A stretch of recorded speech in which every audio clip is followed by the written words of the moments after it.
Hello there, and welcome to the Night Owl. I'm Price of Reason, and we're going to be discussing some pop culture news of the day, different things when it comes to movies, when it comes to TV shows, when it comes to gaming. As usual, the way we do on this channel every Tuesday and Thursday, and it's great to be here, and it's great to see you all here. And there's been some interesting things going on today. So there were, of course, some interesting trailers that were released today, and we're going to get to them. But the first thing I wanted to go over is that there is this really interesting story that I saw in the Hollywood Reporter, and let's see if I can share this one. Hollywood Reporter usually does things that are very kind of protecting Hollywood, protecting narratives. So I always enjoy looking at these articles because there's always a hint of deception in them. They sort of report something, but they don't really report it the way they should. And then I see Rida Ibn Muhammad, hail Chad and Price, and then Vex Electronica saying start the stream, which I did start the stream, and that's why I'm here. And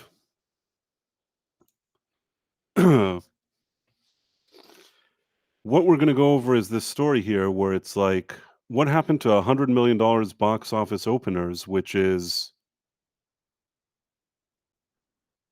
exactly a question that's being asked in Hollywood these days. And basically, the way that they're positioning it, they're like, look, even the Fall Guy is fleeing home early. It's a made for historic flops. Yes, the Fall Guy, it flopped, and the truth is, the Fall Guy, out of a lot of movies that were shown this year, is not the worst movie. But I think that the problem is that the way Hollywood is and the type of movies they've been making, some of them just very unoriginal, unimaginative, and rehashes and reboots and remakes, and a lot of them also drenched in that kind of modern day propaganda. So basically, it's just that audiences are not excited. It's just you need goodwill from fans, and when you have these type of so many movies and for so many years sort of being taken for granted, I think audiences just gave them the cold shoulder. I do think that there's still audiences that want to go to see movies, and it's not like what Seth Rogen was saying the other day that Hollywood that audiences going to movie theaters, it's like going to the museum or something, or whatever he was talking about in his dumb, twisted way. He was saying, "Oh, just like there's people that go to the museum, people will always go to theater." I don't even know what he meant by it, but the bottom line is that I think that when people feel that there's good things to see in theaters, they get excited. I recently they did a screening of The Godfather in one of those kind of it was an iPic or one of those theaters, and I went to a place. I saw The Godfather. The place was packed. Uh, it's become a thing that people actually start. They're showing older movies, and you see audiences show up for that. And you see these kind of streamers that are saying, so many people are watching these older shows. They're not watching new stuff. They're a lot of times watching older shows, and the reason is because back in the day, people were more creative. Even shows from maybe 10 years ago are less focused on all this kind of PC stuff, or it's not as eccentric. It's not as aggressive. That's the word I'm looking for. Even recently, when people started watching Suits or something on Netflix, when there was a writer's strike, I think that's part of the reason, and especially in the earlier seasons where people liked it, is because it wasn't really pushing too much propaganda or anything. Sure, it had the usual measure of what you can expect, what you could have expected from Hollywood back in the day, which is a little bit of that kind of progressive stuff, but not in a way that was especially harmful. Although I will say is that the later seasons of Suits that were already more during that time, I think that they were already more of an issue. A bit. I mean, they already tried to push a little more propaganda there in the later ones, but even so, I think that people just enjoyed this show, and it's not demanding, and people are going back to these shows that before all this kind of DEI stuff, before all this kind of, if you want to call it woke era or whatever you want to call it, and people go back and enjoy it. And sometimes when the genie is out of the bottle, it's hard to put the genie back. And I think that what happened with a lot of these theaters and a lot of these releases is audiences lost faith. I mean, it wasn't just one movie. It was all the major studios that had all these franchises just continuously uh, wouldn't let it go. It was Hollywood in general with their preaching. It was the movies. And I think that they also didn't realize that by doing this, they're alienating customers who gradually started going on YouTube, started listening to live streams, started focusing their attention on other things. At the end of the day, you should never take your customers for granted. Disney shouldn't do that with the type of franchises they have. Other studios shouldn't do that. And in general, when you create a feeling that you go to the movies and there's always somebody lecturing you about something, people just don't feel like spending their hard-earned money on that, and things aren't getting any cheaper. Going to the studio these days, it's expensive, so people didn't want to go. So the thing is that as with the Fall Guy, relatively speaking, it was a pretty harmless movie. It was fine. It wasn't the best movie in the world, but I saw it and I thought it was relatively fun. It wasn't the worst movie I've seen. It was a good time at the movies. It was sort of a throwback to the type of movies maybe Hollywood used to make. It's just when people just keep getting bad ones over and over again, uh, at the end, when there's one that may not be so terrible, people just aren't as receptive to it. And I think that's what happened with the Fall Guy. The other thing is, the Fall Guy was again some kind of remake of a TV show from the 80s that I think very few people knew about or cared about. It didn't really bring out the older crowd that may have even liked that show. And again, even that show, it was built on Lee Majors' popularity, but Lee Majors is really popular. His biggest popularity was actually from the $6 Million Man as Steve Austin. That other show was sort of, if you like Lee Majors, you could also enjoy The Fall Guy, but I don't think as a brand it was that strong. As something new to do with Ryan Gosling and with Emily Blunt, I don't know what to tell you. I said in my review that I think that one of the problems that the studio had with The Fall Guy is that they didn't quite know how to market it. That they just didn't know how to market it, and I guess what I'm saying is that how am I gonna basically, when I looked at the trailers, I didn't know what that movie was supposed to be. On one hand, they had kind of a romantic comedy going on, as if it's like Harry Met Sally, which is one type of movie, like a rom com. On the other hand, they wanted to show that there's action in it. On the other hand, they also wanted you to take it seriously that there's a crime. And I feel like between the different trailers that were released, it wasn't clear exactly what type of movie this is and what audience they were going for. The audience that may have liked Ryan Gosling and Barbie, they liked him as Ken singing and dancing. Were they going for him and trying to sort of show that he's with Emily Blunt and they're a rom com? If they were, they probably lost guys that may have said, "Oh, he's a dude. He's kind of a stuntman. Maybe this is cool." They lost those guys. They were trying to get them and get the ladies and get the people that like the original franchise. And sometimes when there's a lack of direction, especially when it comes to the marketing, I think that it really hurts the bottom line of the movie. The other thing is, even in my review of the movie, when you do actually watch it, there are issues when it comes to, especially that first hour of the movie. That again, even there, it feels like they sort of had a tug of war of what they wanted the movie to be. So I didn't hate it. I thought it was overall fun, but again, you need to be more focused in order to do it. And yeah, that's probably why it failed. And I guess that's and of course the Hollywood Reporter, when you get these kind of things, they start, oh, but what about the coup? What about this? What about that? Oh, like, what happened to the Super Mario Brothers movie? It did well. It did this. A bunch of just like excuses. I mean, listen, it is possible that also people find different ways to consume entertainment, but I will say that if you give people things that they get really excited about, then they do generally want to go to the theater. I think that there's sort of a lack of excitement. You can't ignore what Hollywood has done, the type of messaging they've had, and again, I've said it a long time. I mean, people sometimes laugh when I say, "Oh, like I'm watching this movie and there's." Although in The Fall Guy, there was a man and woman, and they actually liked each other, which wasn't bad. And Ryan Gosling and Emily Blunt had good chemistry. That was something that worked for them. But it's been so long that I saw a movie that actually featured something like that, that most movies actually go out of their way to not have the man and woman together, as if the man and woman together is bad.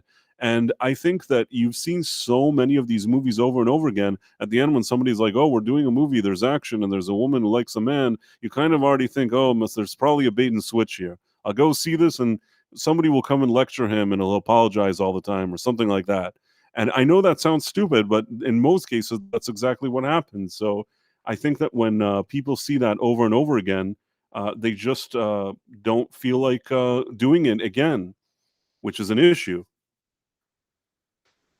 And then I guess the next thing that I will let me see what else they say here. And of course, the Hollywood Reporter will never say whatever. They're, "Oh, look, on one hand, Ryan Gosling enjoyed the success of Barbie, and they enjoyed the Oppenheimer. The Emily Blunt enjoyed success and the Oscars, and they're saying that the Fall Guy did so poorly that they put him in early pay-per-view on demand." Again, this thing didn't was not focused in its marketing and didn't have goodwill from fans, which is not a good combination. I think, and this is what I said, I believe in my video. I think that what needed to happen is this should have been something that shows Ryan Gosling, not a 1-2 punch with Emily Blunt. It's Ryan Gosling. He's the Fall Guy. He walks around, there's action and adventure and a bit of one-liners and fun, and maybe along the way he winks and smiles at Emily Blunt and she laughs at a joke of his, and you continue to see the trailer of how he's kicking ass. Maybe a few people would say, "You know what, I'm going to go watch this." But once it's a situation where it's more of a Harry Met Sally, I think people just didn't really feel like. So that was an issue there. And the Hollywood Reporter can make as many excuses as they want. Um, they're saying that the movie If didn't succeed as well as people wanted to, that it debuted with 33.7 million. Again, it's not just the marketing. I think I actually thought that If would be sort of a sleeper surprise. I actually thought it would do better because it had a lot of interesting people attached to it. I haven't seen it yet. Um, I don't know. I can't really tell you why it did well or why it didn't, but I think that it's part of what I said as well. It's not just that suddenly people don't want to go to the theater. I think it's a little more complicated. And they're even saying that at one point, Captain America: Brave New World was scheduled to open the first weekend of May. Yeah, that movie, whenever that comes out, is probably going to be a disaster. Uh, they've reshot that movie so many times. It probably cost already like $1 billion to make.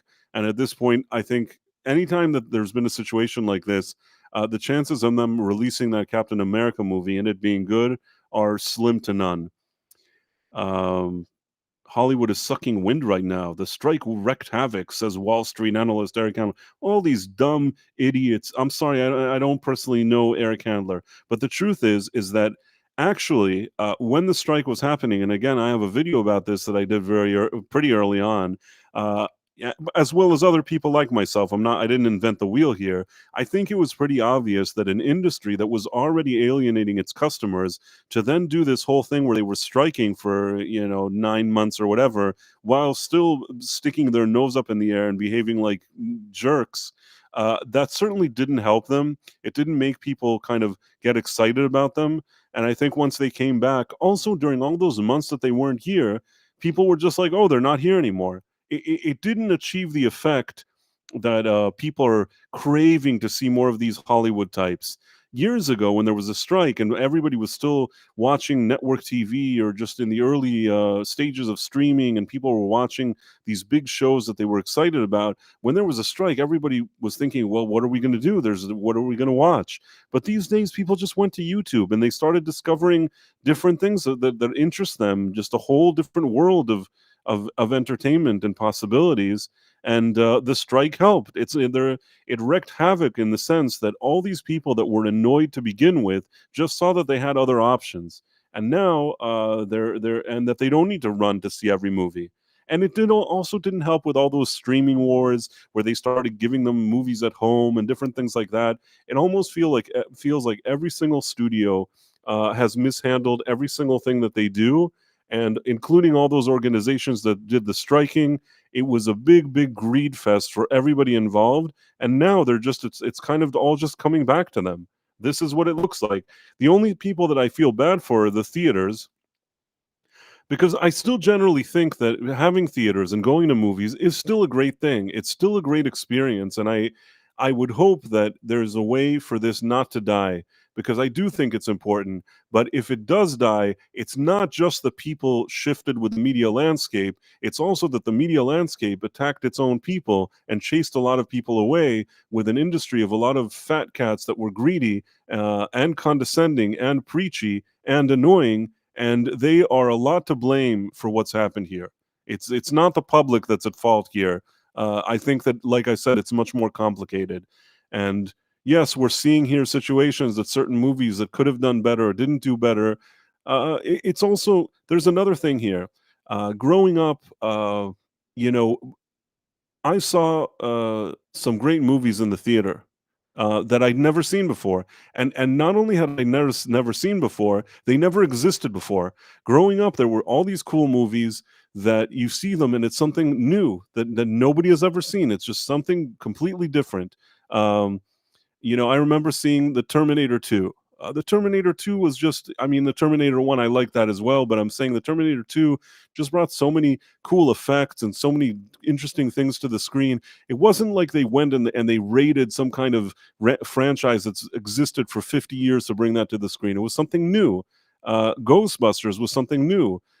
So many things that you can. Back to the Future was something new. You would go and you would see a movie and it would be something that you've never heard of, you've never seen, and they blow you away with these creative ideas. What happens today? Nothing. Nobody is even trying. Nobody is even trying to do something new. What's failing? That they did the Fall Guy, that they did a remake of a show that most people don't care about with a marketing that's poor. I guess that's not what people wanted. And when it comes to Garfield, oh, why isn't Garfield doing well? Garfield's been around for a long time, and it's been done very well on TV shows and on different things.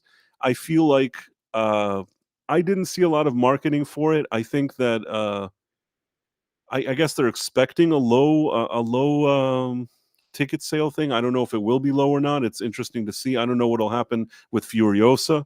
Furiosa, they're giving her the best grades. They're saying it's the best movie that was ever made. But between you and me, I like Anya Taylor-Joy, and I've even stated it's not that I'm Mel Gibson's biggest fan, but credit where credit is due. He's a good actor, and Mad Max are his movies. That's Mel Gibson. That's Mel Gibson as Mad Max. All due respect to Charlize Theron and Anya Taylor-Joy, they can be the ladies in his orbit if you want, or something. But they're not. They're not Mad Max, in my opinion. And I don't need their movies personally. Even maybe some people like it and they want to see movies with Furiosa. That's very nice. I personally don't care about it. I don't want to see it. So I mean, I may see it for a review, but if I didn't review movies for my channel, I may not even go see it. Like, it's not. I'm not itching to see that. And Garfield, I don't know. I mean, again, I grew up really liking Garfield, and I've seen a lot of different variations of it. I like Chris Pratt. I think that there's stuff that he does is cool. That it's cool. I don't know why they thought he's the voice of Garfield. He kind of doesn't have that grumpy vibe that's right for it. So maybe for me, that's not like a huge win. But again, none of these things are original. When can somebody just say, "Hey, I got an original movie. I got an original movie that I'm doing," and people just don't do it. And thanks to people that have showed up in the chat and are contributing here. Um, it's definitely Jim Dowell says, then with Fallout dropping all at once, I could take a chance without investing weeks and weeks into the show. Yeah, that was pretty good.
I seem to have been dropped in the audio. I don't know how long I was dropped. Could you guys hear me now, hopefully?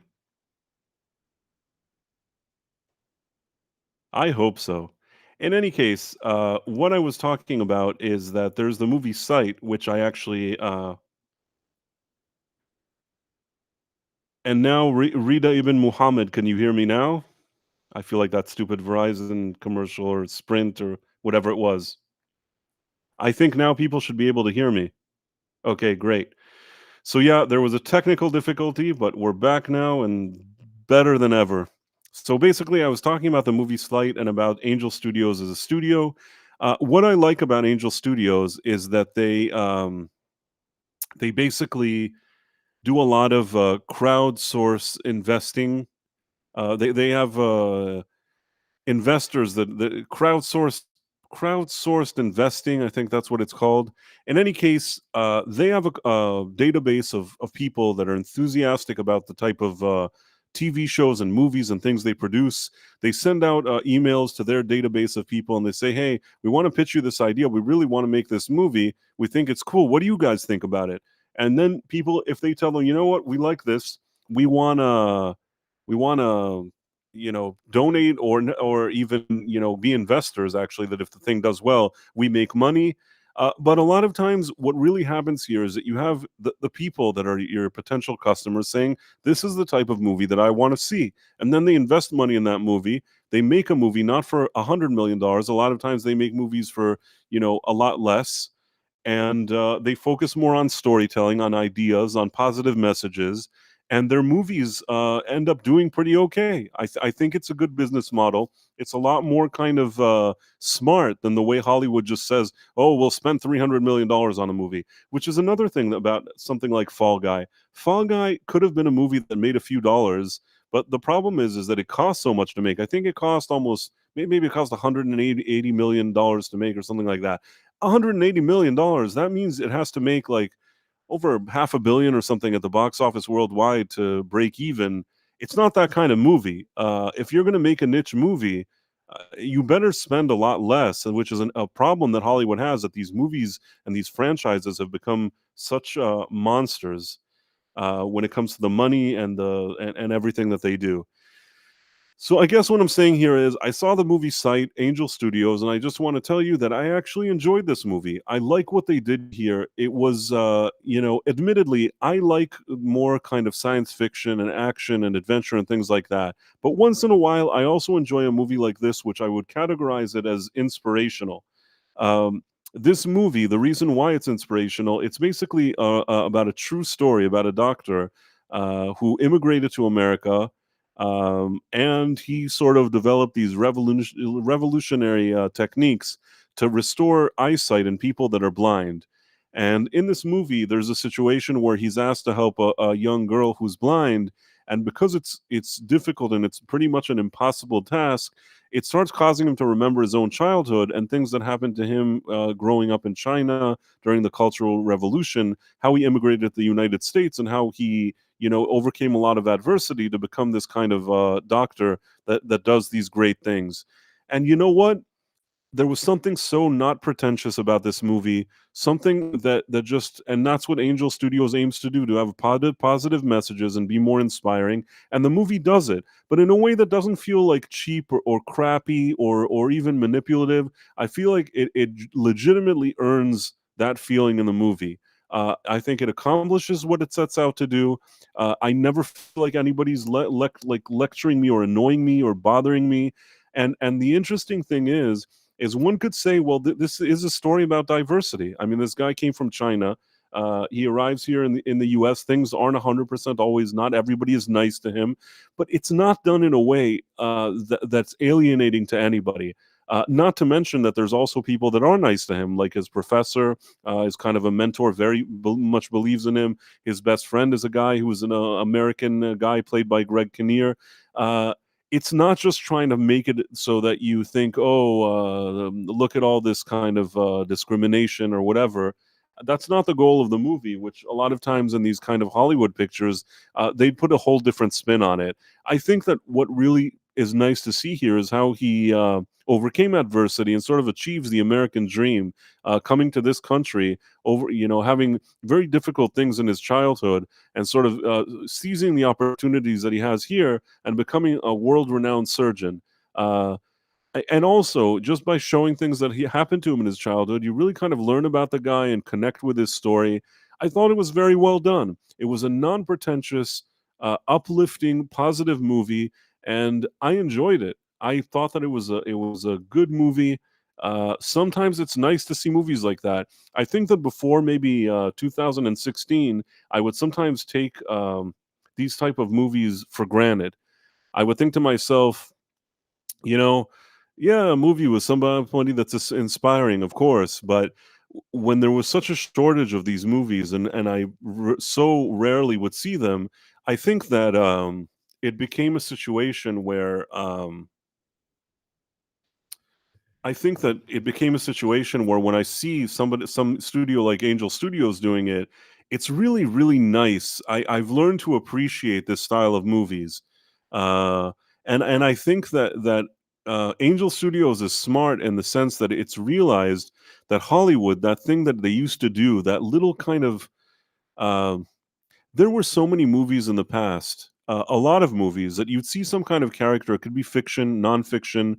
There could be some kind of character overcoming a lot of odds, and you'd be just really immersed in the movie. You'd feel inspired. You'd feel that by seeing this character rising above who he is or she is, doing something that's greater than what they're capable of doing, pushing themselves to new boundaries, and a lot of times accomplishing these kind of very impossible goals. You'd see that and you'd want to do that. You'd want to be better. You'd want to go out and maybe achieve something, or be better than you are.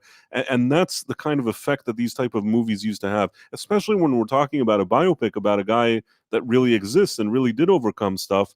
So these are the type of movies that I feel Hollywood used to make, and they were good at doing that. And that's part of the charm why we ended up wanting to see movies. There's so many in history.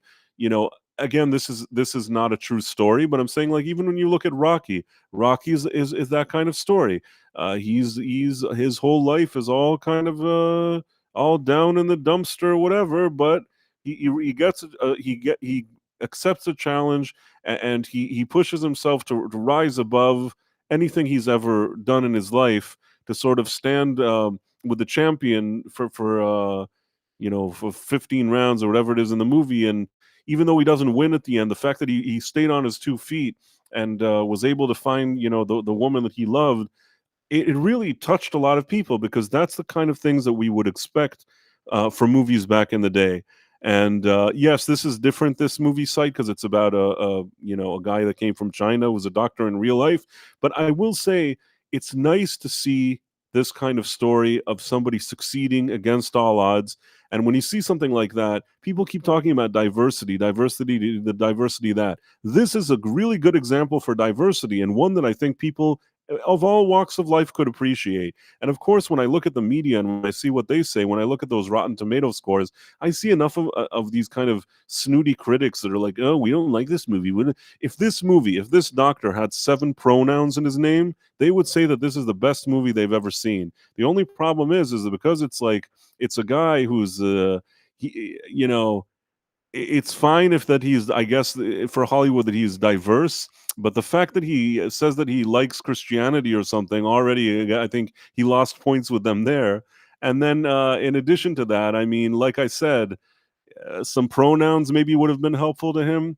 As a straight male doing something, maybe they still consider that the patriarchy. I don't know what the deal is. Some of the reviews I looked at, and I'm like, did they even watch the same movie? What are they talking about? And some of these reviewers, you look at the other movies that they've watched, and they've given like great grades to the biggest pieces of crap ever.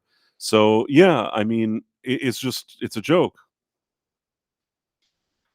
But I like what Angel Studios is doing. I think they're doing a good job. I'm enjoying their movies. Somebody here said in the chat, and I want to highlight it. They said, "Love Angel Studios. Saw Sound of Freedom and recently Cabrini." I saw that. I saw Sound of Freedom. I saw Cabrini, and I saw The Shift. All movies that I thought were interesting. I will say, I think that Sound of Freedom, out of the 3 that you just mentioned, or that I mentioned along with you, I think that I liked Cabrini the best, actually. Cabrini felt like just a legitimate period piece. It happened to be that she was a nun, but she was just a woman that wanted to help people and really overcome a lot of very difficult situations at a time that many people wouldn't even pay attention to what a woman was saying. I mean, we're talking about in the 1800s and things, where the things that she did, and she insisted on doing to help people. It's really difficult to believe and understand and comprehend the type of achievements she had. And it's funny because that's another case that Hollywood, usually they love all this kind of feminism, they love talking about all this stuff, but since she was a nun, it's not the kind of feminism that they're looking for. Much like with this doctor, who in real life, I guess the guy said he likes Christianity or something, so that's, I guess, they don't like him. um I think that that's really annoying. I mean, personally, I'm not attached to any of these things on a religious angle. For me, it's just a matter if it's a good movie or not. But if a guy is helping people, he's curing blindness in children, do I really care if he thinks that Christianity is good? Is that a reason to not like a movie? You know what I mean? And that's the kind of thing that disingenuous behavior that's still coming out of a lot of mainstream media. And people then wonder why this kind of mainstream access media is dying, why Hollywood is dying, what all these movies aren't interesting people, because look at how they're behaving. So yeah, I mean, I think that for whatever it's worth, that the site is a good movie. I saw it. I'm happy that I saw it. And again, I know I have people that watch my stuff that love only science fiction or time travel or things like that. If that's what you like, it may not be the movie for you. But if you're open to seeing kind of inspiring stories, biographical, and just just something more in the drama department, I really liked what I saw in this movie. And I would have no hesitation in recommending it if you like movies that are inspiring and uplifting and that kind of thing. So that's this movie. And meanwhile, there's also other movies that we had some trailers for. So I guess we can look at these trailers. I don't know if I'll get. I won't. I mean, probably some studios claim things if you watch. Let me see if I can find, uh, what was it that I almost forgot what the movies were.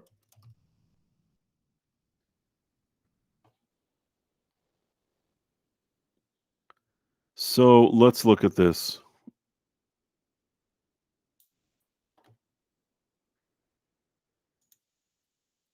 I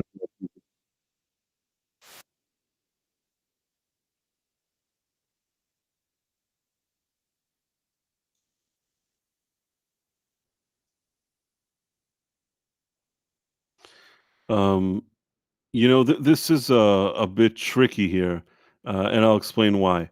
They're basically it's another day in Beverly Hills, which is fine.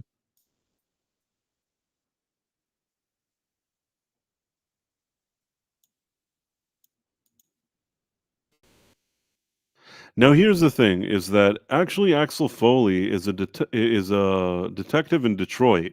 He's not a Beverly Hills cop. He's a Beverly Hills cop in these movies because he comes to Beverly Hills.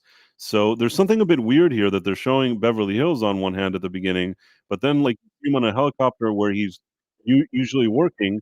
And I tend to think that this thing that they're showing maybe initially, at least some of it may be taking place in Detroit. I feel like there's something confusing here, but that's just my opinion.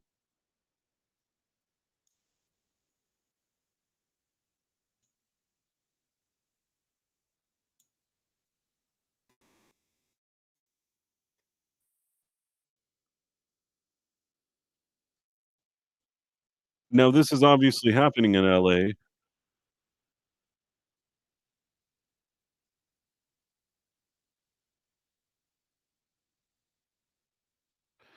So in this movie, he has a daughter, and, I've heard a lot of different theories about what's going on with, this daughter. Uh, she's not shown a lot in the trailer, but, and this comes from my friend Tom Connors, from Midnight's Edge. He believes, based on things that he's heard, and he has a lot of great sources, that, at least I'm saying with a grain of salt in the sense that there may have been reshoots, but there were some test screenings of this movie about a year ago, and from what I understand, Tom is aware um, of some of the things that happened in these screenings, and according to what he understood, this daughter had a much bigger role than what we're seeing in the trailer.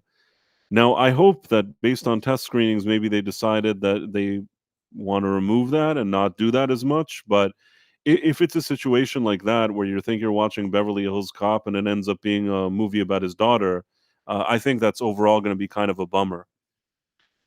In any case, what I'm gonna do is, continue this trailer.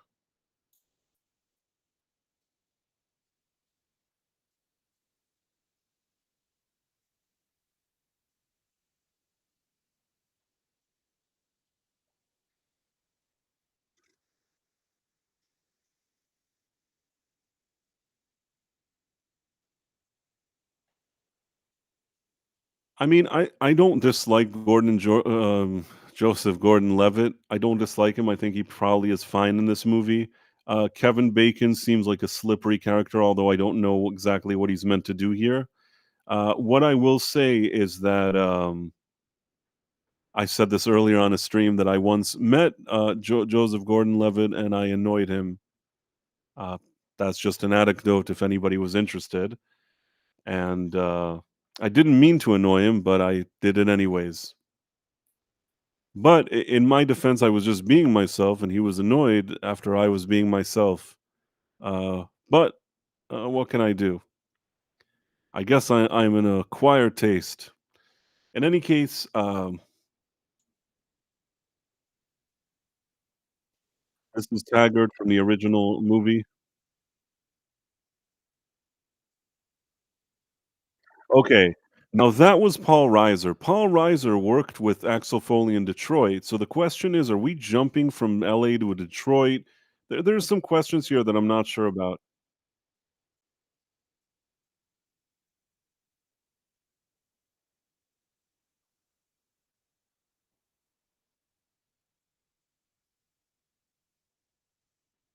I guess that's Bronson Pinchot?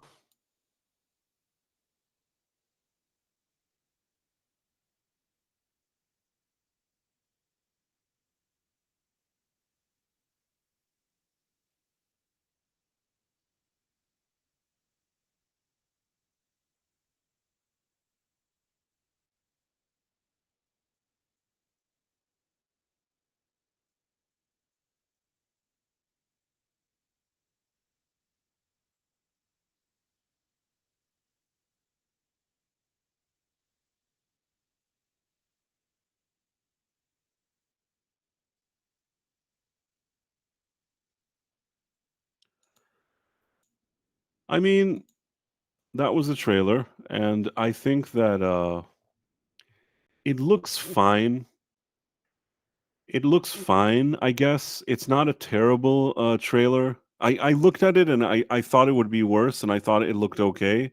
The only thing is, and this is something also, and again, I wanna give a tip of the hat to Tom Connors, is that after a conversation I had with him, both personally and on a stream, and even a few conversations I've had over the past year when this thing came up, it's unclear if this movie. It could be that they delivered a really kind of pleasant trailer, but once you watch the movie, there's going to be certain aspects of it that are going to be considered kind of a downer.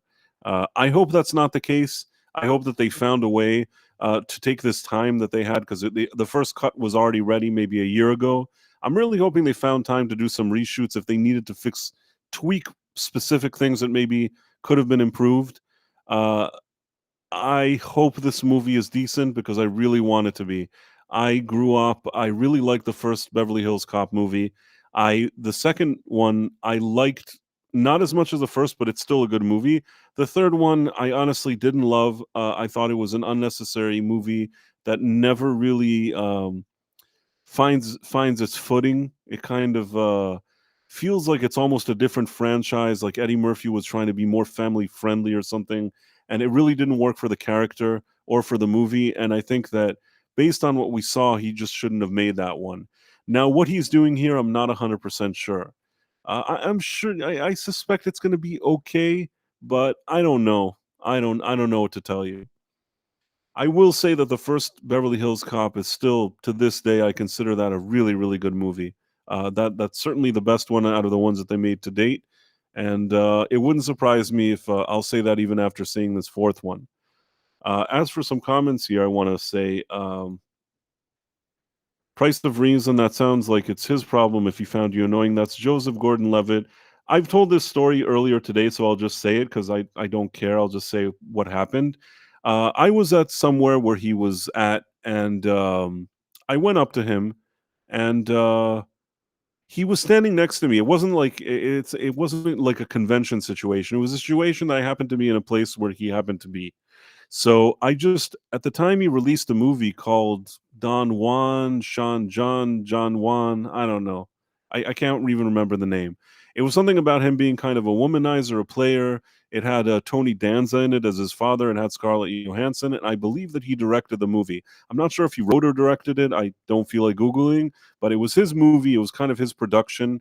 And I was sitting one night watching some kind of HBO or something, and the thing came on. I had zero expectations. It looked to me like it would be complete crap. And I ended up watching it and thinking that that Joseph Gordon-Levitt movie was actually pretty good. So when I saw him, I said something along the lines of, I said, "Hey, I was really surprised by your movie. When initially when I saw it, like saw that it was coming on or whatever. I expected very little from it. I thought it would kind of be, kind of crappy. But then I ended up watching it and I was really impressed by it. I think you did a good job." Now, instead of listening to the part that I said he did a good job, I think all I could hear was that I thought that it looked to me like it would be crap.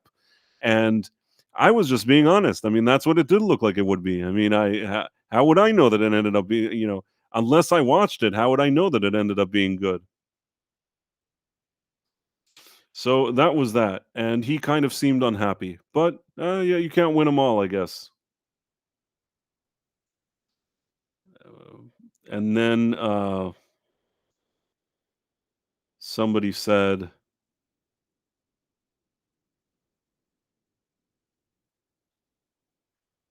I can only think sellout when I see Eddie Murphy. The thing is that I can accept that. I feel like in the '80s he was so badass, he was so cutting edge, and then something happened in the '90s, and I think this also had to do with his private life. He went from being this kind of bachelor that hangs out with Rick James and the kind of wild parties and being like in just the crazy you know what I'm trying to say. He was the badass guy hanging around Hollywood doing crazy stuff. He went from that to suddenly being a family man, which is not necessarily a bad thing. Suddenly had a million children. I think that something about his perspective changed, and somewhere in the '90s, he steered away from those kind of very raunchy and very kind of naughty and edgy things, and he went more for these kind of nutty professor and all these other things. I never loved that era when he started doing those movies that didn't really speak to me. I will say though that families really liked it and he ended up making a killing money wise. So in the sense you could say he's a sellout, but I think he was also in a different place in his life that he just wanted to make those things. And he made a fortune. He made a fortune. But when you watch those movies and you really think of the type of star power he had during the '80s and the creative output, it's hard to look at the other stuff and not be a bit disappointed. But it is what it is. I mean, sometimes you can't stay in the zone your whole life. That was a very unique situation, and I think that you can be the it guy in the zone for a certain amount of time, but it's really difficult to sustain that kind of star power forever. And he did what was right for him financially, and you could call it a sellout. I don't mind.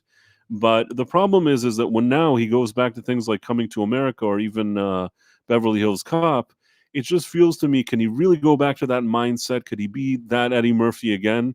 And I'm just not sure. And not to mention that I don't know, how these screenplays are, or anything like that. But at least back in the day, even if the screenplays were mediocre, you could trust Eddie Murphy that he would at least bring some improv to the table and do some crazy stuff. But now you can't really trust him to do much of, I don't know. It's not. I think he's very talented, but take for example, Coming to America too. I didn't suffer watching that movie. It was all right, but it was nowhere in the same ballpark as that original movie, which is a staple in pop culture. It was all right. You know, I'll give Eddie Murphy one thing, and this is one thing that I have to give him credit. He looks fantastic for his age. He's thin. He looks like Eddie Murphy. He does have energy. He's not like there's a lot of things that are working for him, but still, you at an age that you're at now, it's not the same as the 20-something-year-old badass Eddie Murphy. So there's always something like that. Somebody asked me, Jesus, are you actually socially autistic? I don't know what you're referring to. Is that because I annoyed what's his face? Joseph Gordon-Levitt. I was giving him a compliment. I thought he'd be happy. I thought that he'd appreciate my plus, like, people can be honest with you. I guess a lot of these. This is what I've noticed, that I think a lot of these kind of stars, they want people to just come up and tell them how great they are. Oh, this is this. You're so great. You're so great. You're so great. And it's like, I'm not a robot. I don't know. I said what I thought. I thought the movie would be crap, and it ended up being good, or at least pretty good, better than I thought it would be. Yeah. So you should also know how to chuckle about things sometimes. Sometimes you don't need to take things so seriously. Sometimes, you gotta be able to have a good laugh at stuff. Can't be that everything's so serious. So yeah, that was the Beverly Hills Cop thing. On the surface, not a bad trailer. Based on, again, what my friend Tom Connors has told me, I don't know how the movie itself will turn out. We're all very hopeful that adjustments were made and that it ends up delivering something that fans will like, but hard to say. Uh, the rule of thumb is most of the time when they try to do these things, it doesn't work out. And I see something somebody talked about, and this is interesting. I want to highlight this. Jim Dowell said lots of Fellowship streamers have said that they were wrong about X97. I don't think it would go the other way. They won't go against ideology. Um, I guess we were talking about also Hollywood and admitting things and things like that, and I guess that's why that was mentioned. But I do want to say something. The problem with X-Men 97 is that they did everything, not only prior to this show with other shows, to chase potential viewers away. The other thing that they ended up doing is that their marketing for this was also terrible. And to have that Bo DeMaio guy, the way he was, talking to people on panels and things like that, I kind of see it differently now.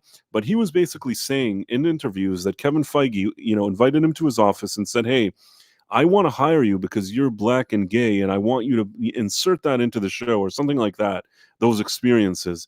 And it's like when you hear that in interviews, that is not a good thing. Not in the sense, I don't care what Bo DeMaio does in his private life. I'm saying that it's not a good thing when these are the conversations that are being had about an IP that has nothing to do with this. These kind of interviews and this kind of talk sounded like Kevin Feige only brought this Bo DeMaio guy because he wanted him to insert all this kind of agenda stuff. The only part that I think happened, and this is my theory now, which I didn't know back then, is that it turned out that Bo DeMaio himself may have been somewhat of a bait and switch himself, meaning he said to Kevin Feige, "Sure, sure, I'll do it. I'm black and gay. Of course, I'll do it. Everything you said." And then he ended up making the show, and he just made the show that he thought that fans would like because he was a fan, which is actually good. That's what you're supposed to do.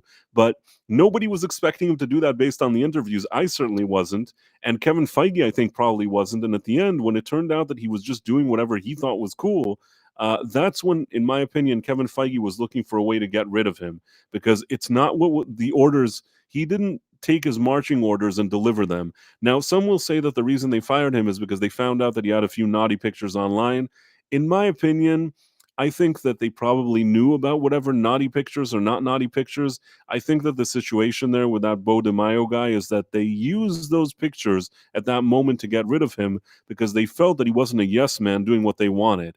They wanted him to, uh, I don't know what word I'm looking for, without without being non-PC. They wanted him to be a certain thing for them, and he ended up being the opposite of what they wanted. It turns out that he actually likes the property and wanted to do something that fans would enjoy. It's like they couldn't believe it because it's so rare that this happens, that they just, once that happens, I think they were stunned, and that they were just looking to get rid of him.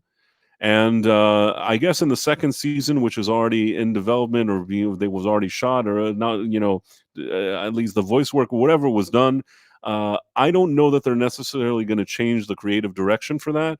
But after season 2, he's not going to be there. Yeah, I want to say something here. This is actually a good thing. That's a very good comment.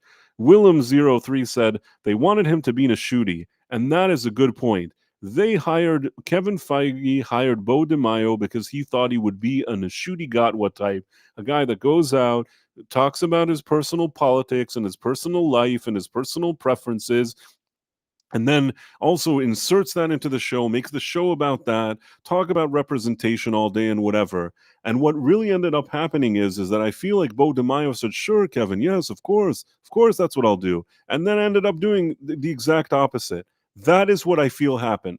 Because really, why would they fire him? They don't fire anybody. What? Because he had a naughty photo online? I mean, they had Jonathan Majors doing a lot of the weirder stuff, and they left him there for a really long time until, like, results came in from certain things. I mean, I guess what I'm saying is this is where they were quick on the quick on the trigger with Bo DeMaio. It feels like there was something else. And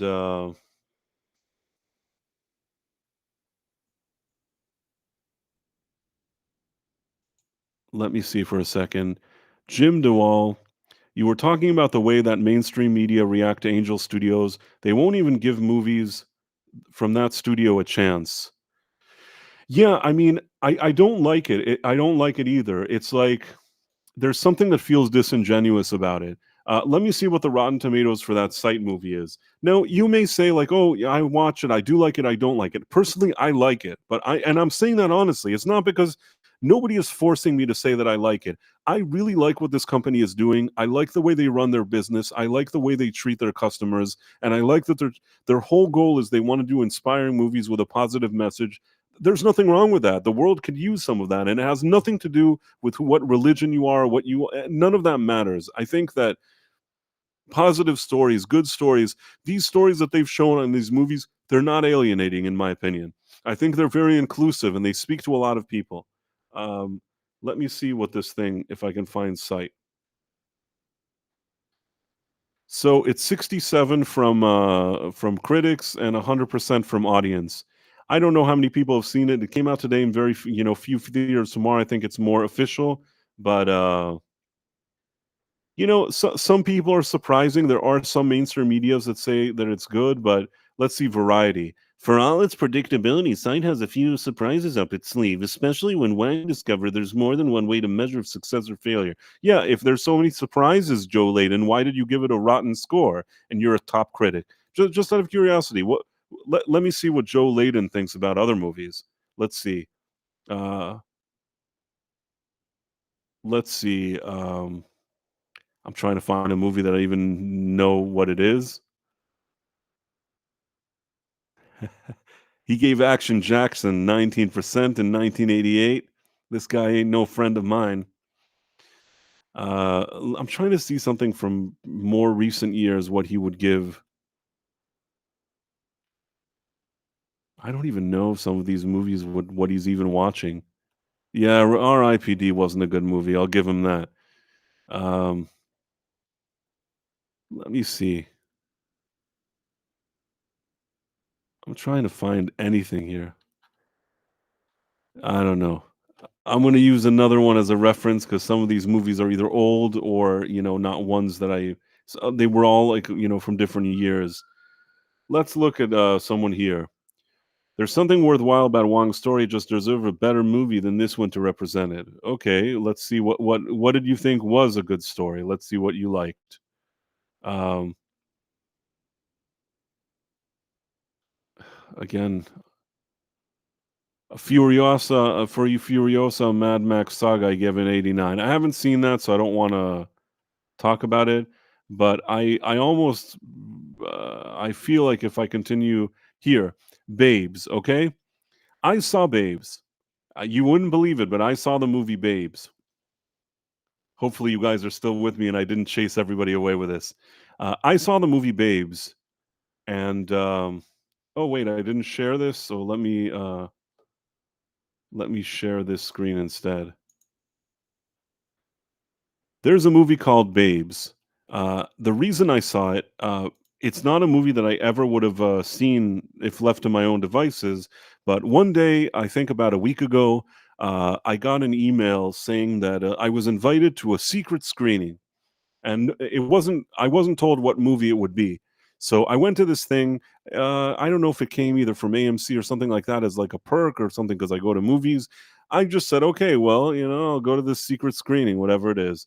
So I went to see this movie, and not knowing what movie I'm going to see, I'm hoping like Deadpool versus Wolverine or something interesting that I get like an advanced screening on. At the end, it was a movie about a woman who gets pregnant and her friend is also pregnant and now they're pregnant or something like that.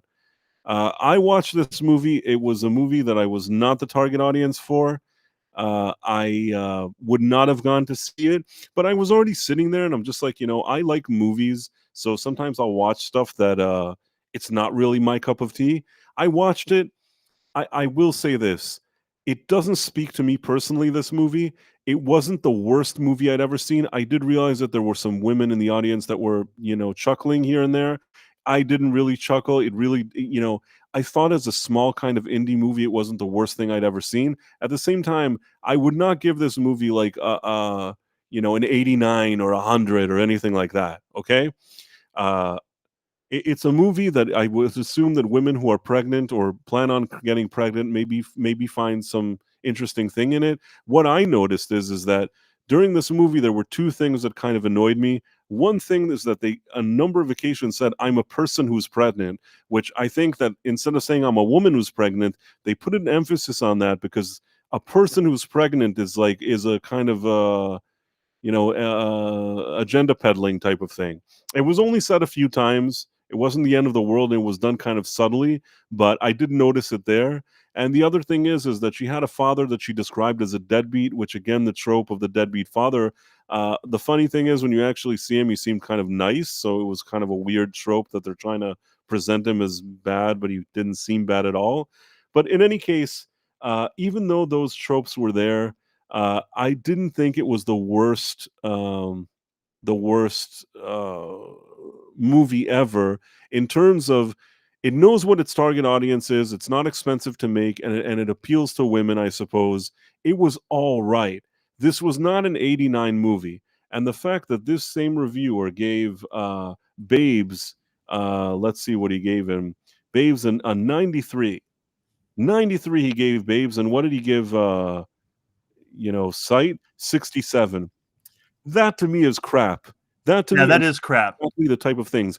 And I was saying, like, probably because they said that person of pregnancy or whatever it is, that was sort of the not mentioning the gender of who's pregnant or whatever the idea is. Probably for that alone, that Babes movie scored an additional like 20, 30 points with this guy just because they probably pushed that agenda. Whereas Sight, the guy, I guess, said he likes Christianity, so they took off about 20, 30 points just to punish him. That's what it seems like to me, though. So yeah, that's what I have to say about it. But let me stop sharing that.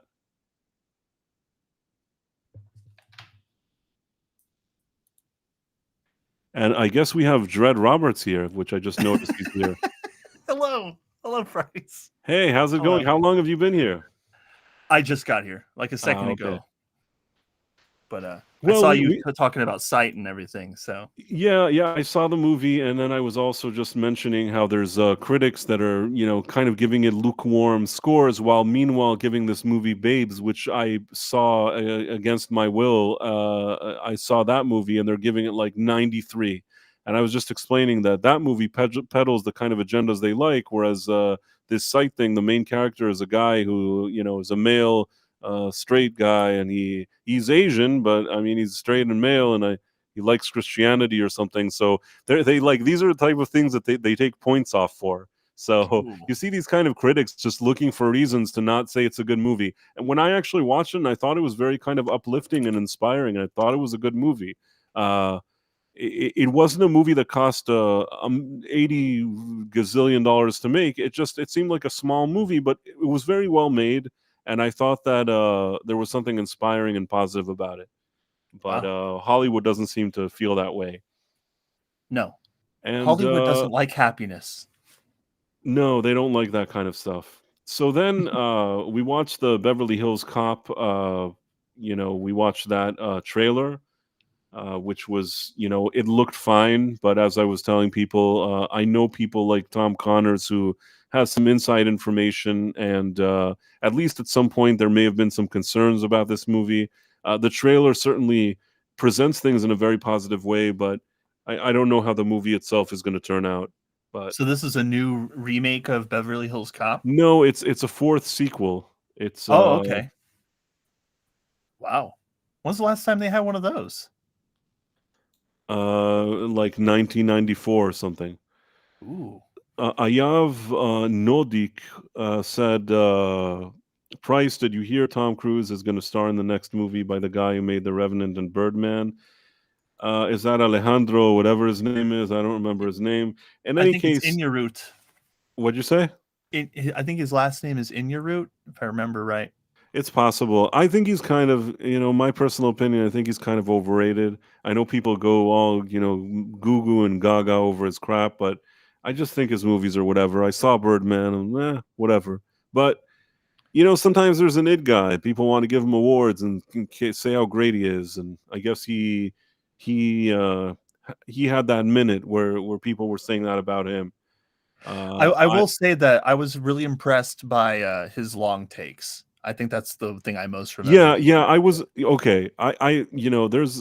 I know people who I watched Birdman and there were nice long takes, and then a friend of mine who also studied photography and things like that, and he's like, I watched Birdman, it's the best thing that ever happened to me. Did you see those long takes? It's like, yes, I saw the long takes. They do look good, but that's not enough for me to like the movie. You know what I mean? Yeah. It's important. It's important to have like good cinematography. It's great. You know, if I could give that movie a 10 out of 10 in cinematography, I would. But that's not what I give a movie a score for. The cinematography is important. It's not the only thing in a movie, for me at least. Yeah. No, you gotta have a good story, good characters. You know, it wasn't terrible. It wasn't terrible, but the way people were talking about it as if it's the best thing since the invention of the wheel. And I think that a true testament to these kind of pompous Oscar bait type of movies is that later you don't really hear almost anybody talking about them again. It's like, how many people I've seen that want to watch Birdman again? You know what I mean? Came out then, people watched it. Yeah, they said it was great. They gave it awards. Never heard about it again. It's not, in my opinion, it's not some kind of pop culture iconic thing that everybody's going back. You know, there have been movies. It's not The Godfather. Nobody who cares about this Birdman thing. Yeah, so that's a good shot. They were calling that I think that I remember when that movie came out, and they were calling it Michael Keaton's like big comeback, you know, because it's like it reminiscent of, or it's like a parallel to his career as a movie Batman. And they were really hyping it up as like Michael Keaton's like really big movie comeback. Or Birdman. Yeah, you know, the Birdman exactly. It's like his big movie, and I thought it was just whatever. But hey, it is what it is. In any case, we have another trailer. Let me see if I can find it that we have to go over. The other one, I almost forgot. The Beetlejuice 2 one, yes. Speaking of Michael Keaton. Oh, yeah, well, Whalem said a really good point. He said, a really long take of Tom running, it could work. That's true. So you have Beetlejuice, that's the thing. Let me share the screen.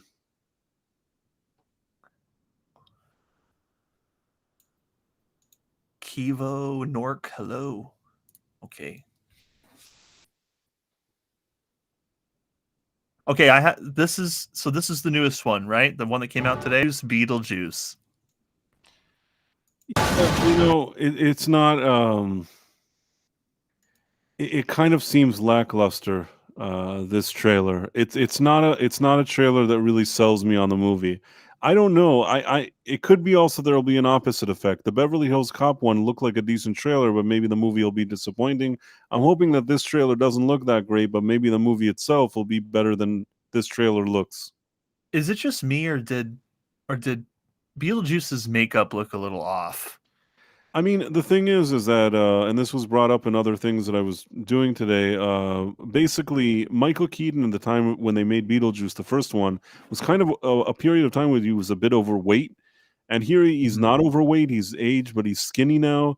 I think that he doesn't quite look like he did then, and obviously he can't. I don't know if they tried some kind of CGI effects or what they've done to try to do it, but something about him seems off. And you know, more than anything, I think that this movie just I didn't need it. I didn't need it, and when I looked at this trailer, I didn't feel like it was giving me something that I needed. Again, there's only one time that I've ever been wrong. There's only one time that I looked and I said, I don't know why they're doing this, that I was wrong. And that's with Cobra Kai. I admit that when I saw that they were doing that initially, I had zero faith in it. I thought it was a dumb idea. And then I saw the first episode and I said, I was wrong. This thing is really good. I want to continue to watch it. But that is one out of a million. You know what I mean? Think of all the remakes and all the rehashes and all the sequels and prequels and different things. So one managed to actually be good. But I don't know if Beetlejuice is going to be in that category. Yeah, you know, I'd like to see another trailer, but I'll probably go to see it just because I'm a huge fan of Tim Burton's work. I'm going to see it too because I love the first movie, so I'm obviously going to go see the second one. I mean, I'm also I review movies, so I'm obviously going to see it. But it's like I'm seeing it because I need to review a movie. I'm not seeing it with the same level, you know, even if I didn't review movies, just because I grew up with the original movie, liking it so much, I would probably go and just watch the sequel. But something about it feels like it's not going to deliver, you know. I think that there's more of a chance that it'll disappoint rather than that it'll be good. Yeah, you know, I think Honestly, like it doesn't look as bad as most trailers I see, but I need to see more. It's just I don't think I saw enough. Now I saw the snake. I thought that was pretty cool. I just hope they don't rely too much on member berries because like I noticed that there were a lot of things from the first movie that are in this trailer. But like the thing that made the first movie so awesome was just like you didn't really see those things beforehand. They weren't really thought up, and so that's like the first time you see all those crazy things. And so I just hope they don't retread and that they actually like create some new types of scares and or, just like weird stuff um for It looked like a bunch Beetlejuice's of world. member berries. It looked like they were just Yeah. rehashing stuff. I didn't feel. I hope I'm wrong. I hope that this trailer is the most deceiving trailer ever. But I feel like it was just looking at beats from the original and trying to replay them in some way, shape, or form. And something about this trailer didn't win me over. If it wanted to win me over, it didn't. I mean, honestly, if it would have been like 20 seconds, like I think the other one, there was a previous teaser where like you only saw him for a few seconds. I actually think that was better. That's a good point. Well, yeah, Like because then this you're movie, going in really blind. yeah. I mean, if at least I didn't know anything, maybe they could surprise me. But once I saw this trailer, it's like, I don't know. Fair. Yeah, but But I certainly hope they don't retread. Like I just, Tim his movies are still pretty good. Like Wednesday I actually kind of enjoyed Wednesday. I just think that his weakness is like stepping out of the box with those ideas. I think like he likes he's it seems like in this movie he's retreading a little bit. So I just hope that he sticks to his creative juices and brings us something nice. Because I actually like Tim Burton as a director. I feel like he's one of the only ones who like haven't really bent the knee yet. And so I'm hoping for the best, but like I'm kind of with you. Like seeing the trailer is just like, I don't know yet. I mean, I mm, I don't know what to say. I think that Tim Burton is not the same Tim Burton he used to be. He's not Edward Scissorhands Tim Burton. He's not Beetlejuice Tim Burton, and he's not Batman Tim Burton. And it's not because he's like a bad Tim Burton now. It's just that Yeah. sometimes when you're in your earlier years, you're bringing something fresh and new. You're kind of cutting edge, and I feel like Tim Burton was very much that guy. Now, I'm not trying to be mean. I'm sure that he can do something decent. It's not like he's suddenly become a bum, but Yeah. later on, many years down the road, you're in a different place. And to revisit something that you were in a completely different mindset when you initially did it, that's also the same problem that I would say that George Lucas had with the prequels. Mm, Maybe even Peter Jackson with the Hobbit prequels. It's like when they were making those original, like the original Lord of the Ring trilogy or the original Star Wars original trilogy, I think that in those situations they were very much kind of on top of their game. They were in the zone. They were in the moment. And when they came back and visited, and they're like, 30 years later, now I'm going to do this, I'm going to do that. You are not the same person 30 years later. There's no way you will be. And if people kind of fell in love with that mindset you were 30 years earlier, you're most likely not going to be in that mindset again. You may bring something to the table that's interesting. Maybe if you did a completely different movie or franchise, you could contribute something that would be interesting. But to go back to the other one when you're a different person, that starts becoming a problem. well, Six in chat might be onto something. That Six says, "I think Michael Keaton will be amazing in the role again, but the movie won't be."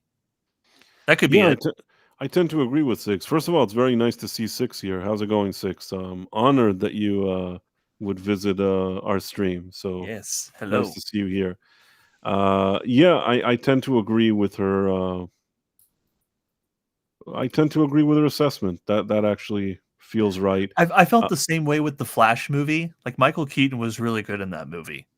But the movie, not so much. Yeah, he was obviously the best part of that movie, but it seemed like if you deleted him from the movie, it wouldn't make a difference. He Mm. wasn't doing anything important there aside from the fact that you were just happy to see him, and for a few seconds you're like, oh, it's Michael Keaton and he's Batman. But really, aside from that, there was nothing that he really did in that movie that meant anything, and the whole movie itself didn't mean much, anyways. Oh, Willem you're right. Oshie Right. says it feels like Ghostbusters. I guess Yeah, he probably means like the later installments of Ghostbusters or that latest one. yeah. Maybe the 2016 Ghostbusters was inspired by Beetlejuice. Who knows? Maybe.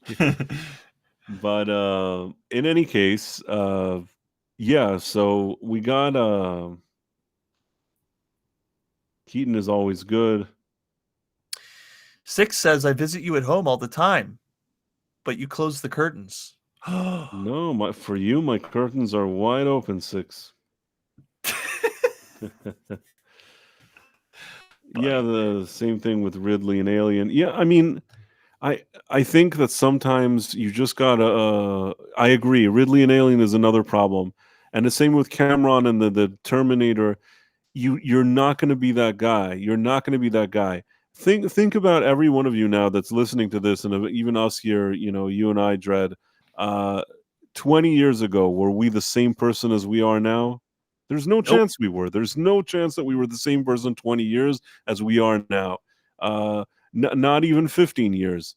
Sometimes when it's a few years, when let's say you did something 2 to 3 years later, you're doing it again. Maybe you still got it. Maybe you can still do something.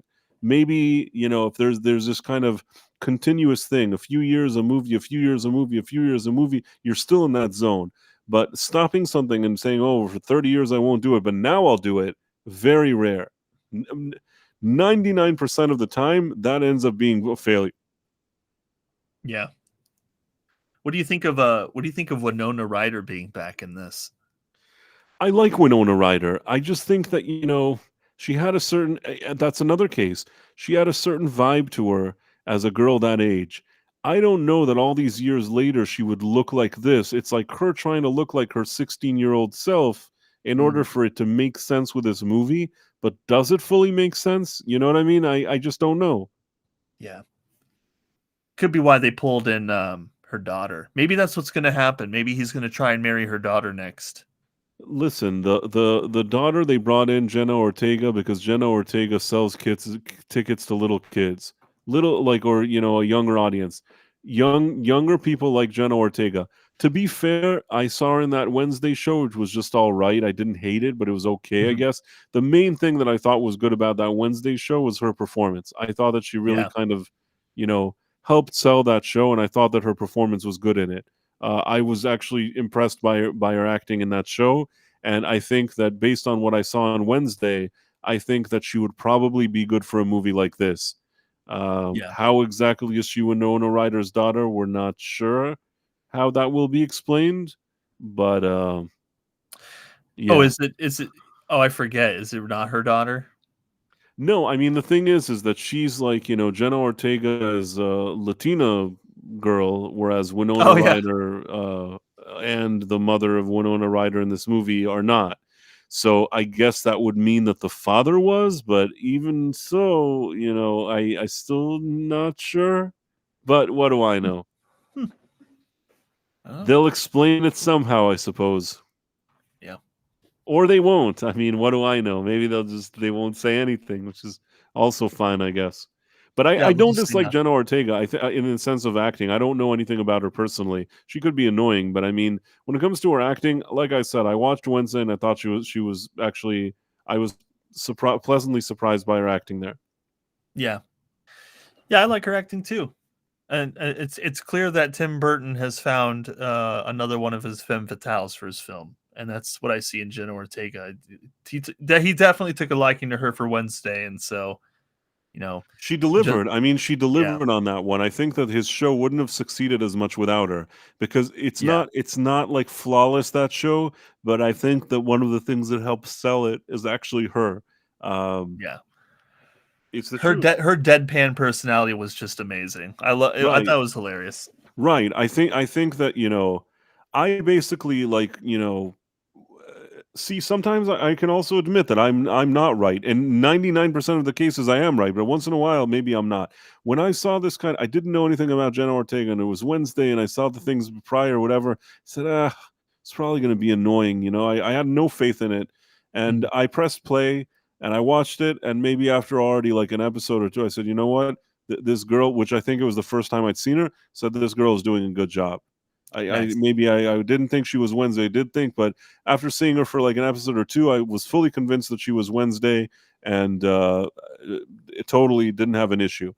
Sometimes something like that happens. I mean, I think that the part of the problem with Hollywood is that they've done such annoying things in recent years that maybe once in a blue moon, the person that should be getting a chance doesn't get it just because I have so little faith in the system. True. There Yeah. there was another show. There's something called The Lincoln Lawyer. Now, uh, usually the Lincoln Lawyer in the past they had like Matthew McConaughey play him. It's like an American lawyer. They did a show about him like on Netflix, The Lincoln Lawyer, and they cast a guy who is actually I think a Mexican actor with like Oh. almost like somewhat of a Mexican accent.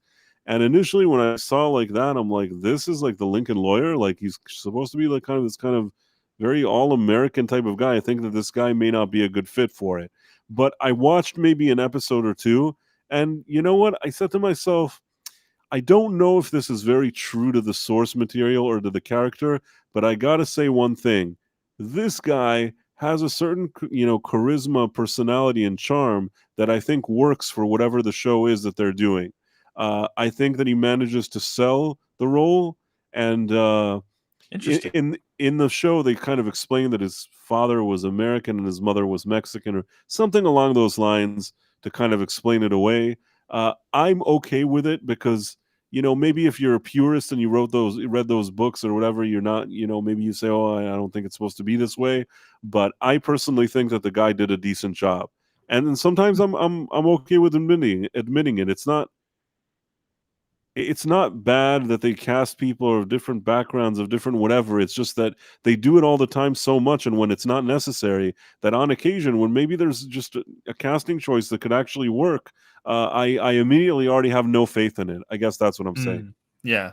But it turned out that his performance was actually pretty good. His performance actually is probably what sells the show. I think he's Wow. charismatic. He's, I may, what did he appear before? Maybe he had some role on Game of Thrones. I don't even know. He wasn't somebody that I knew about or knew really at all. But like I said, I also, when I start watching it, I don't think so much he's the Lincoln Lawyer, not the Lincoln Lawyer. The bottom line is if the show, there's a mystery there, there's some murder and some trial, and he's pretty good in it. I can let a lot of things slide if it's done well. Nice. Nice. Yeah, I think I'm that way too. As they stay true to either the spirit or at least true to the story of that character. Just respect the character. That's the key. Right. So I think that it is respectful to the character, and the story actually, that show itself is just, it's pretty okay, but I really feel that he helps sell it. And then the same thing with Wednesday. I felt the same thing. I didn't think much. I didn't know who Jenna Ortega was. I'm like, oh, it's one of those weird Hollywood things. Now they want to do this, they want to do that. Watch it. I said, you know what? I was wrong. This thing is good. Uh, Again, out of maybe 100 cases, 2 or 3 will be like that. Just like and I brought it up earlier with X-Men 97 with Bo DeMeo, that he went around, talking on panels and, streams, how Kevin Feige hired him because he told him that he wanted to hire him because he was a black gay man and he wanted him to implement that into the show or something along, I'm paraphrasing, something along those lines. So when I heard that, I'm just like, okay, well, this show is DOA. You know what I mean? Like, Yeah. if that's what he hired him for, then like this one, obviously it's one of those annoying things that probably like the show is now just going to become a platform for certain politics and certain whatever. But what it turned out is that Bo DeMaio actually didn't care what Kevin Feige told him, but he just wanted to do a show that fans would like, and people are responding well to it. I didn't know that until it came out, and maybe had I known that he wasn't going to implement the type of thing that Kevin Feige seemed to be guiding him to do, maybe I would have had like more respect for the guy. At the end of the day, I also think that part of the reason they got rid of him, there was some kind of, naughty picture of him online, but I honestly think that the reason they were looking for the naughty picture is because he wasn't a yes man. Is because he wasn't a yes man with Kevin Feige, and he was trying to do something that he thought people would actually like. And somehow between Wow. all their poor marketing and all their nonsense and the way they've alienated fans, it turns out that they actually made something that people would have enjoyed, but most people ended up not watching it because between the already disappointed people from the brand of Disney and their entertainment and the type of marketing the show had prior, people just didn't want to go see it. Wow. Yeah. Very interesting. Like, they're always doing things like that. Yeah, totally. And then I'm trying to think what else we were going for here. You know, I kind of wish that Tim Burton, I kind of wish he would do more animated films. I feel like he hasn't done one in a long time. At least I haven't seen one that he's done since Frankenweenie. And I just think that like he could have so I think people could really use a cool film like that from him. I don't know. I was just thinking about that, and it's like I think one of the biggest reasons that I liked him in the first place was because of all of his animated works and like how much effort they put into all that stuff. Oh, So Willem03 says when they actually cast the best for the role, we question it after all the garbage. And yes, that's the problem. That's the sad part, that I think that prior to what we're seeing today in entertainment, diversity and inclusion was something more kind of organic. Meaning, people forget this. In the original Batman, Tim Burton Batman, they had Billy D. Williams, and he was going to play Two-Face. I don't know why by the time they got to the third one, I guess because Tim Burton left and Joel Schumacher arrived, they made Two-Face Tommy Lee Jones instead of Billy D. Williams, yeah. which was not the original plan. But I think that initially when somebody was like, "Oh, he's going to be the thing," nobody complained, nobody cared. You know what I mean? I can Yeah. show you a lot of things from like from before the era that we're in now that somebody may have like swapped this and swapped that. I don't remember everybody whining and crying about it every second. Nick Fury, Samuel L. Jackson, Lawrence Fishburne in the movie Superman. It's like they basically uh, chose actors to play these roles. But first of all, they chose actors that are really good. When you choose actors that are really good, and you're like, hey, we got another creative direction here. We're going to bring Samuel L. Jackson. You kind of think that he's probably going to be good at whatever role they bring him to do. Uh, I think when it's somebody that has a track record and you really like him, even if they do something that's non-standard, you kind of think, okay, well, let's see what their take on it is. But Right. when it's just like, let's just bring some Joe Schmo here just so we can say we checked a box off of something, and let's give them a bunch of agendas to peddle. People, when they see that over and over again, they just lose faith in the system. Yeah. Yeah, that's how I felt just seeing it over and over and over again. Nobody complained that I've probably said it on this stream that Denzel Washington. I've said it a million times probably. Nobody complained that Denzel Washington was the equalizer. The original one was a white British dude, an older white British gentleman. Nobody Yeah. complained that it was Denzel Washington because you kind of figured that if he was going to do it, there was probably a good idea there, and it actually was. It was great. So uh, I think that people are open more than you think. They're open to changes and different things. I'll even say, like, I think this was several years ago. There was this Sherlock Holmes show on CBS, which had John Lee Miller, whatever his name is, from Train Spotting, and it had Lucy Liu as Watson. Now, even Yeah. though obviously Lucy Liu doesn't look or act or doesn't do anything like Watson, I actually thought that show had its own charm. I didn't hate it.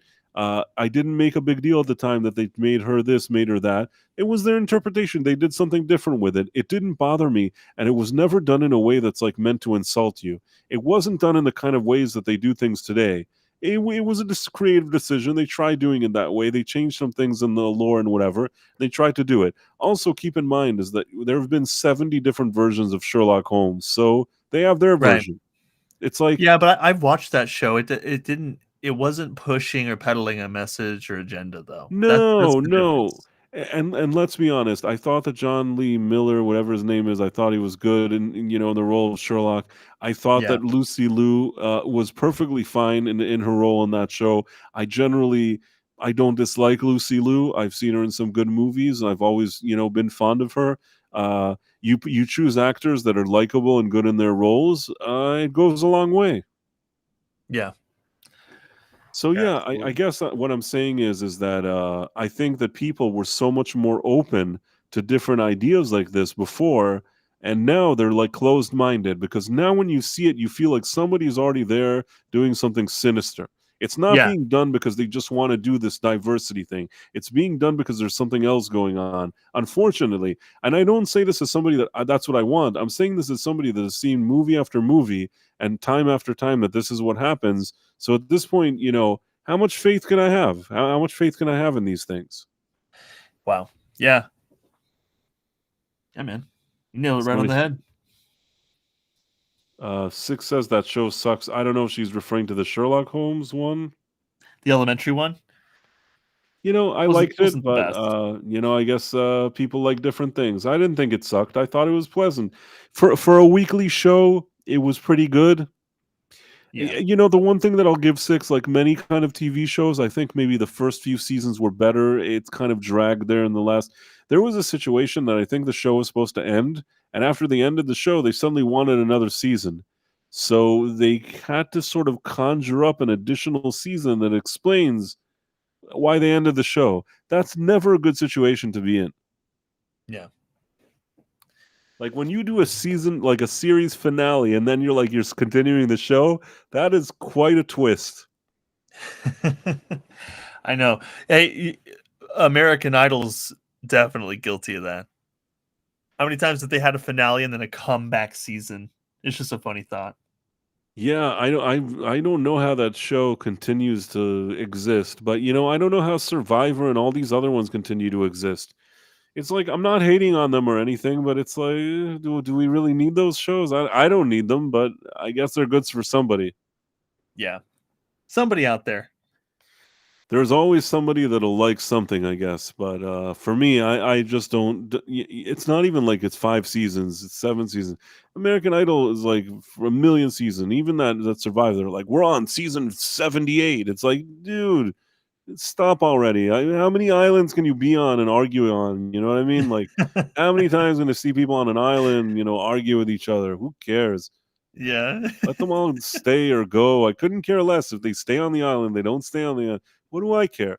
You know I what I could mean? not Like, care less about Survivor. Oh my goodness. couldn't care less. They could stay or they could go. Like, it really, it's not worth my time to find out who stayed and who went. It's just not. Yeah. Same thing with those kind of love contestant, like, the ones with the roses, the bachelor. I don't know. Ooh, will he choose this or will he choose that? Who cares? Who cares? I don't care who he chooses. He can go. I'm going to keep the language clean here, but you know what he can do. I couldn't care less about this guy and his ladies and the rose petals and whatever. Couldn't care less. But this time we have like the golden, he's over 50. I don't care. This time it's a woman. I couldn't care less. Like, I don't care what they do. This Screw time it. it's a woman. No, and they even had a host. This is the funny thing. I don't remember the details. They had a host for many years and they fired him because he said something. I don't even know what he said. It was something that was like they said it wasn't PC, so they fired him. Oh, bummer. It was something really, really dumb. Um, Speaking of That's which, I rough. just also wanted to tell you that after our conversation last time, and this maybe could help us also segue a little more into GamerGate stuff. But after our conversation last time, I actually did some research because I didn't remember all the details. So if you remember last time, I actually had mentioned that Nolan Bushnell, the guy that invented the video game console, he was supposed to get a Lifetime Achievement Award. And then in 2018, there was sort of a Me Too type of effort against him. And then it was decided that he would Right. not get the award anymore because apparently he sat in a bathtub in the 70s or something along those lines. Now, I remembered the general story. But then, like, I kind of just Googled to refresh my memory, and man, when I Googled it, like, it became even worse. Let me see if I can find this thing. And this is the guy we were talking about last time. This is the guy. He okay. This is really, you're going to be blown away by this as the guy that does all these kind of gaming things. So basically, The Atari 2600 is basically the first real gaming console that people had at home. I'll just find a picture of it just so people can see. Uh, I know a lot of people are probably familiar with it, but uh, this is it. Can't believe they're selling it. They're selling it for $116 on their website. I love these guys. Oh, are you able to share it? Yeah, let me see it. Very So curious this is now. the Atari 2600, which they are now selling for $116. Where is this pic? Oh, you haven't put it up yet. I did put it up. Oh, I see. I understand what you mean. So this is Oh, the Atari 2600. This is I mean, obviously this is probably like, a 2024 like replica made by Atari themselves. right. But I assume that it's functional. I assume that if you have the games, you can play them. This is, I would say, somebody may go and find a few things that they can show that there were somebody that tried to do like a gaming console that 5 people bought. But really, in my opinion, it's pretty much accepted that this was the real first gaming console, the real one, not one that like 3 people had, but one that like caught on and everybody had this. Like today, what you would have a PlayStation, okay? Mm-hmm. So this is the Atari 2600, and the guy that invented it, his name is Nolan Bushnell. So he invented this thing. This is his invention, and he was supposed to get a lifetime achievement award in 2018, where he's honored for inventing the video game console. Uh, then what happened is that before he got the award, there was like an online type of Twitter type of campaign to try to cancel him because apparently in the late 70s or in the 80s or early 80s or whatever it was, he used to sit around in a jacuzzi or in a bathtub and talk to people about business, including women or something along those lines.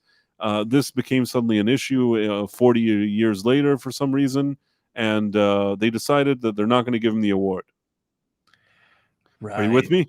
Yeah. So he got robbed of his award for Right, but now is where the plot thickens. And this, you know what it taught me? It shows me how different we are now in 2024 than we were in 2018. Because I feel like in 2018, with the type of like backlash, these kind of phony baloney gaming journalisms, how they're getting yeah. that kind of backlash today, they weren't getting that backlash in 2018. There were a lot of people sitting quiet and allowing them to do this. I feel like these days people would put their foot down and really, combat this. You know what I mean? Yeah. I don't Yeah. think that people would be quiet, but this is what's interesting, and this is what I'm sharing. Uh, Basically, the people that were going to give him the award was at the GDC. Well, They of were course they supposed didn't. they were supposed to give him, and then they rescinded. Can you see this? Yeah. This is from 2018. They rescinded the award, criticism of sexually inappropriate behavior. And this is from The Verge, of course. Another one of those dumpster papers. You know what I'm saying? Some Hang on. joint Who was it after written by? Who was it written by? written by Megan Ferricknischen. Here's the thing about GDC, which is the Game Developers Convention or conference, I believe it is. They had a whole bunch of woke panels on that thing. I was reporting on it a couple months ago or a month or so ago, but they were pushing so many like diversity, equity, and inclusion narratives at GDC, and several of their panels. They even had a screaming session where they all stood outside and screamed over lamenting about gamers and all that stuff. And Right, I saw that. yeah, and like when like The Verge and everything, dude. Ash Parrish, who is a writer for The Verge, or at least was a writer for The Verge. I don't know if she's still there. She and members of Kotaku and other members of the media all went to GDC too. Really funny how they're like talking about it here, but I'm not surprised that the GDC rescinded it. Like the kind of people that are like the supervisors there and the board of advisors there. A couple of the board of advisors have gone straight up on the attack of gamers on the internet. They've said racist things and attacked gamers. Like these are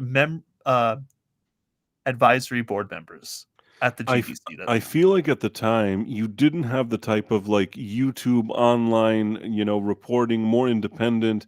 I don't think that you had as much of it, because I think if you did, Yeah. the amount of backlash that would occur in this situation would be huge, in my opinion. And I think that Yeah. at that time, everybody just shut up and like said, okay, well, he won't win the award. Now, I'm not worried about this guy personally. He has a lot of Yeah. money. He's going to be fine. But you know what? There's something a matter of principle here. How can it be that you're in a gaming developer, convention, whatever it is, and you're honoring the guy that invented the video game console, and you're trying to find ways of not giving him his credit? I mean, that's just disgusting, in my opinion. That's my personal opinion. What did And he do again? Did he even do anything? What is that he did? okay, and this is where the plot thickens even more. What does it turn out? Let me see if I can find this thing, because this was really, really interesting. Let me see.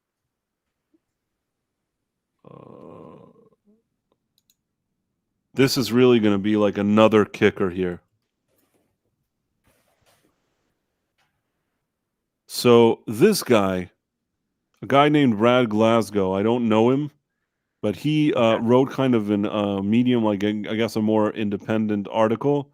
And basically, according to him, Brianna Wu, who herself is kind of a headache. There's always, when there's nonsense, this Brianna Wu pops up. Hmm. She allegedly started this kind of hashtag to get rid of him as they were getting close to the convention, and they kept sort of bringing some example of some woman who's like said that he did the thing with the bathtub and whatever. But then you Yeah. got a bunch of women that like actually got up and said like, this is nonsense. We worked during the time, a lot of women worked with him, and said that this is not true. That they also even said that at the time there was like a trend that a lot of people would go to like jacuzzis and sit in bathtubs together, and like it was a trendy thing to do, and that he Yeah. never forced anybody to like sit in a jacuzzi with him or anything. Like, I mean, they also said that there was kind of a party atmosphere. It's what I was telling you, that like back in the late 70s, early 80s, working at a company, and especially like a gaming one where people are sort of making games together, this was a whole different vibe than what you're imagining, like people in a suit and tie in a standard company. So a lot of these ladies, like, a significant amount came up and said this is absolutely not true. We want to say that this is not true 100%, and this is a lie. And in addition, just to make it clear, the women that came up are not women that, like, if you look at their kind of Twitter feeds, because I actually started looking at it, it's not Yeah. like they're all kind of alt-right or whatever. Who knows what these kind of people would explain. They're Yeah. actually like very lefty women. You know what I mean? These weren't like, this wasn't like a political thing that they came to his aid. This really seemed like they said to themselves, like, this is all nonsense. You're just trying to tarnish this guy's reputation for no reason. And between Brianna Wu, who doesn't have a good reputation to begin with, and the type of Verge and all these other crappy things together, and Twitter not being under Elon Musk then, but being under the previous regime, somehow in some collective way they managed to like will him out of the credit of of creating the video game console, which at a gaming developers conference, I think I don't know. Could Wow. there be something more like shameful than that? No, I don't think so, because well, like, who else are they going to give the reward to? Nobody. I I mean, they think might they as well gave it just to give him nobody. this They just award. canceled the award. Nobody gets an award. It's like, Wow. without this guy, some of you probably wouldn't even be here now. You know what I mean? Like, give the Yeah. minimum. And So I mean, I'm were telling they you, able to prove any of this? multiple women. Uh, see, So let they me weren't see. able to prove any of this, but they still rescinded it. Hold on.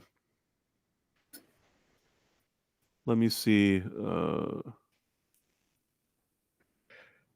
Here, somebody wrote, some of us in the Atari camp are actual Me Too victims from other walks of in our lives, so we definitely know the difference between Atari climate, time in our lives that we loved and still celebrate, and what being the victim of a thing feels like. We also feel like this outcry muddied the waters of the claims of real assault victims, and they're causing real harm to a very important movement. So you had like tons of women, saying this is absolutely like 100% a lie. And to this day, nobody has fixed this. Nobody's given him his award. And like you said, later I see these GDC people going out like yelling on the grass. There's something just it really annoys me, that Yeah. these kind of forces have taken over this industry, especially when it comes to journalism and these conventions. Yeah, you know that thing that whole rescinding thing in 2018, that's kind of an omen because I mean, that pretty much encapsulates what the gaming industry is right now. Just an attempt to bury what made gaming great and just destroy it, or at least not make sure you don't recognize the actual people who pioneered for it and made it what it is. So I think it's a great example of what we're dealing with. What a Yeah. shame. And then this lady, which was one of the ladies, she said, "Oh, he invited anyone to the hot tub who wanted to. It wasn't a sexual thing. That's the way it was in the 70s. Wasn't Marin County known for hot tubs? It was hot tub town. They were the in thing at that particular time." So that's what I'm saying. He'd have like 10 people, men and women, all sitting in a hot tub, and they talk about like games and meetings and whatever. It's a different time and a different atmosphere. You know what I mean? He was this. Today you think like gaming, you think of like, all these big companies and all these billions of dollars. But think at the time, this guy is like a renegade, crazy guy that he's like, oh, video game console, and he's sitting with a bunch of his like developer friends, men and women. They're sitting like in hot tubs, talking Yeah. information. Plus, between you and me, it seems like in those 70s, they used to like, drink a lot of beer, party with each other.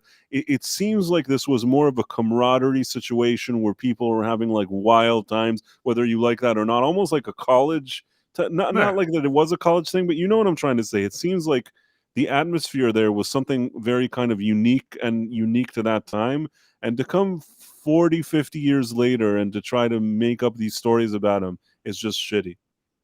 Yeah, that That's my sucks, opinion. dude. 50 years later, you were having a good time with friends, but man, like You you were can't you were also take you can't take what happened, like, let's see, 2018, so that would be 2008 so 78 to 2018. So 40 years later, something like 40 years later, somebody came and said that 40 years ago he would sit in a hot tub with other people.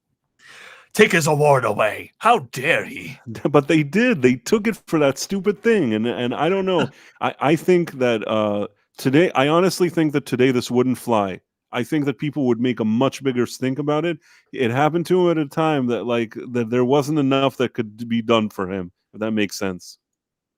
Yeah, it does. It was funny that Whalem said this dude started one side of the console versus PC war. You know, that would have been a great reason to take his award away. He started the console wars. That's a way better than whatever they used it to take it away that time. Is Six telling me that I'm such a boomer? Why? Well, because I said that they sat in hot tubs. What's wrong with that? No, I think she called you a boomer for a different reason. Oh, what was the reason? I forget. Now I'm curious. I want to know. Six, why am I a boomer? She's like, you're a boomer because, well, actually, I don't know. I'm kind of curious myself. I hope it's good. I hope you pwn him, put him in his place.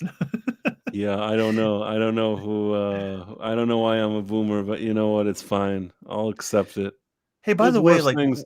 It's better to be a boomer than like what, a Gen Z or whatever it is. Like I feel like, what's the worst that can have happen? you ever won an argument with somebody and then just said to them, "Well, I guess the price was right." Have you ever done that? I don't really do that often. No, it's the obvious kind of thing to say, but I don't do it often. I Um guess the price was right, and everyone just like No, face I mean, palms. I wouldn't blame myself.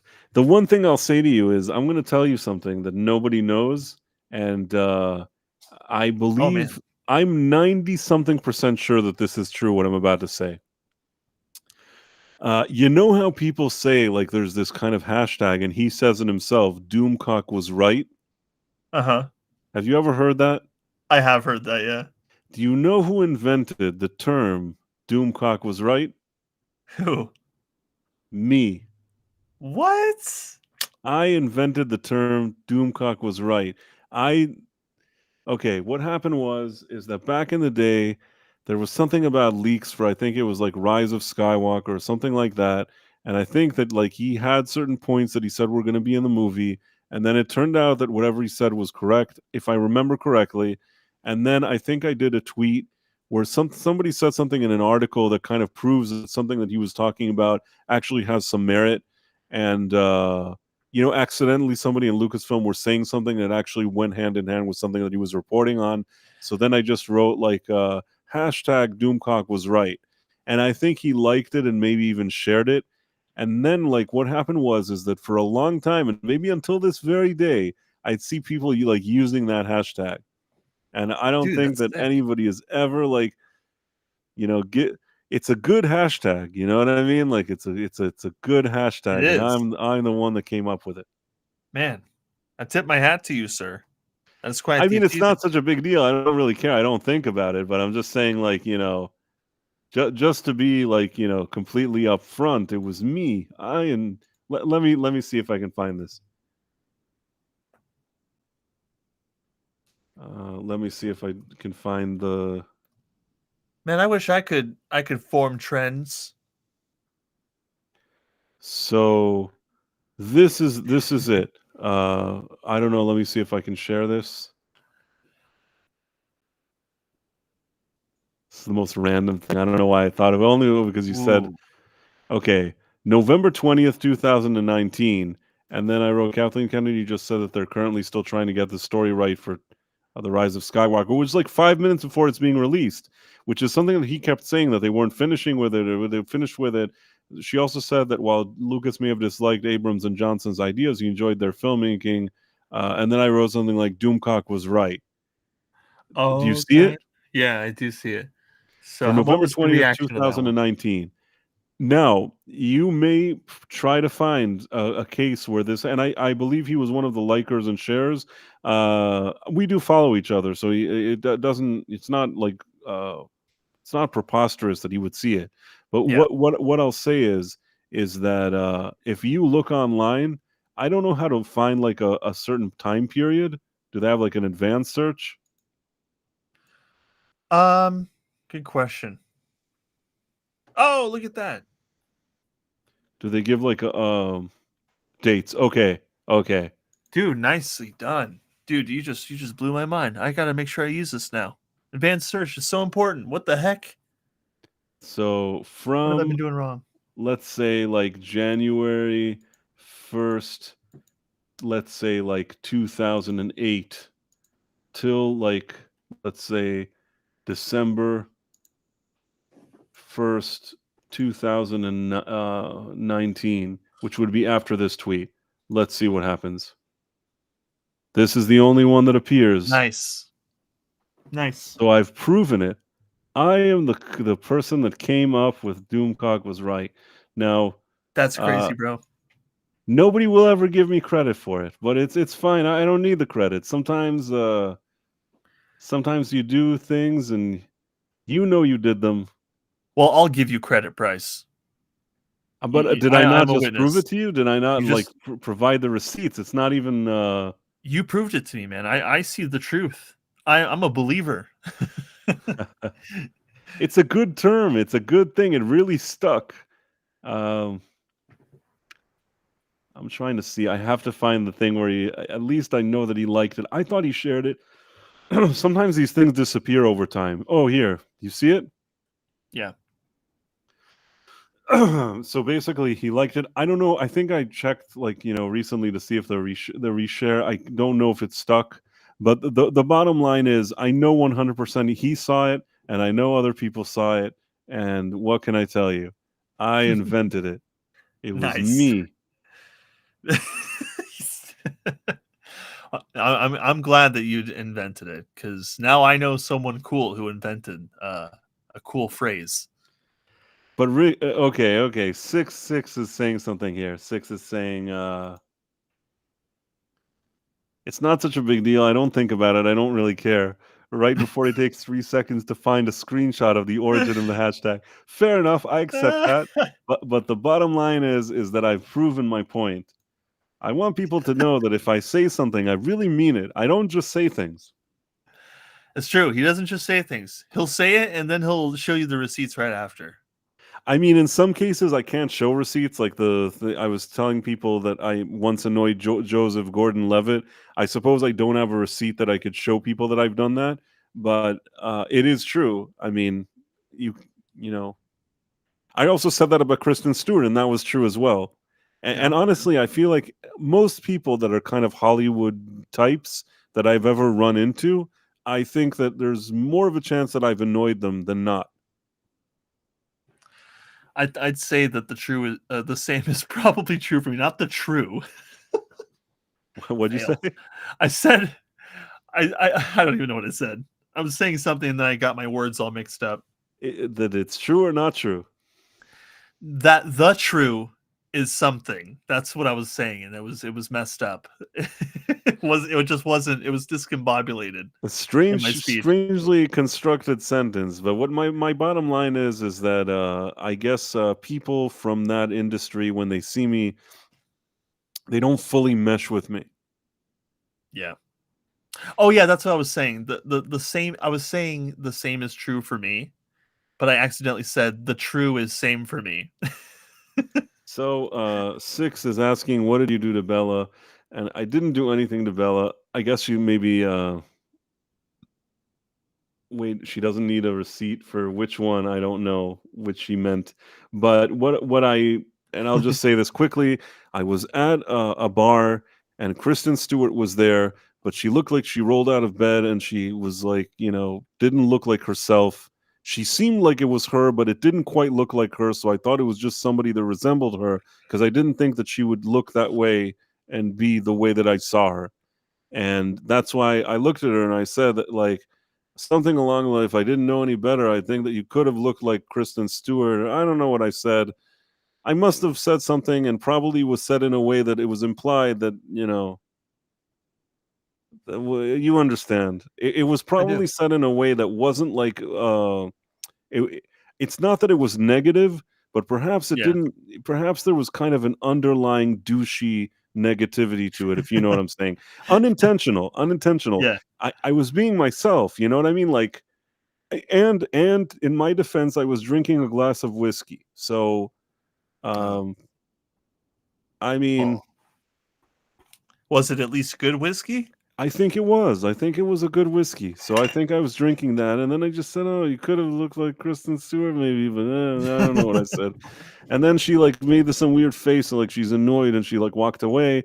And then somebody next to me like said, "Hey, like, what did you just say to Kristen Stewart?" And I'm like, "Oh, it's not Kristen Stewart. Look at her." Oh, see, there was the confirmation you needed right there. No, the confirmation is that after I think I've told this before also, after I said I didn't believe him it was Kristen Stewart because she wouldn't end up looking like this dumpy, not a dumpy bar, but never mind. In any case, it wasn't a dumpy bar. I don't want to say dumpy, but I'm just saying, like, the whole thing seemed kind of random and weird. It's something that you could run into in a place like New York City, but it was very random and weird. So what I did is that I looked on my phone and I looked and I saw that she had like a tattoo on her hand or something like that. And then like I went and I kind of saw where she was sitting and kind of got closer and I looked and she had the same tattoo. I think it was the hand. Anyhow, I found a tattoo in a picture. I found the same tattoo on her. I knew it was the same person. So then I said, "You're right. It is her. I was wrong." I see. I, Willem I said, didn't. I didn't apologize though. I didn't go and say, "Oh, you know what, you were Kristen Stewart." I didn't say anything, and then I just said, "Oh, well, what happened to her? Didn't she used to kind of?" I mean, her acting is snoozy and all. She puts everybody to sleep with her acting, but she wasn't the worst looking woman, I guess. But Wail- after that, like it's hard for me to see her in the same light. yeah, well, I mean, she does look really different these days. And Whalem said, that's not Kristen. That's a 6-year-old boy. That's what she looked like. That's what she looked like. She looked like, it wasn't only that. It was a combination of a few things. It was the look, it was the way she was dressed, what she like looked like, but also like her whole she looked like she was yeah, I don't know. I don't want to say, well, it's not my business. You know what I mean? Yeah. She Actually, didn't speaking she of, didn't look like when you look on the red carpet and she arrives and she all like focused and like somebody made makeup and she did not look like that.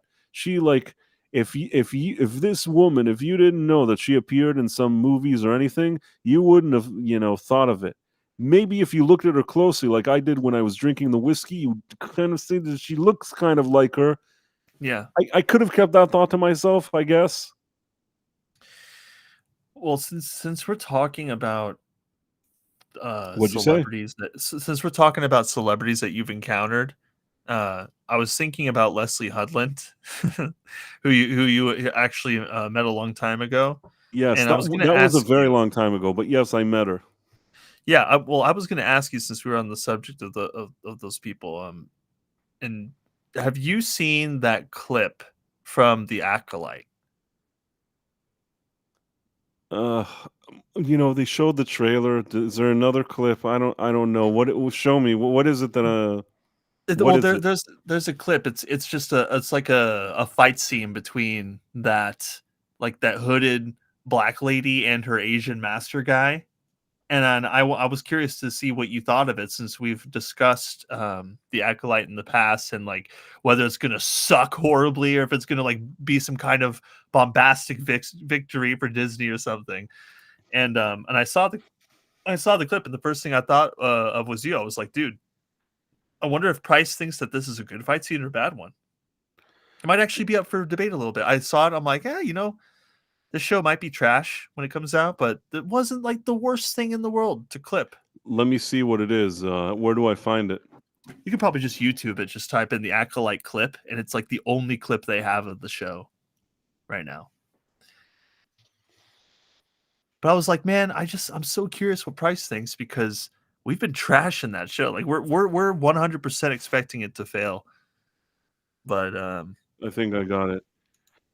I may have sick. seen this, like, not half-heartedly. I may have seen some people on Twitter sharing this. Okay. I kind of didn't even pay attention because I'm not paying much attention to it. But I think it's this clip.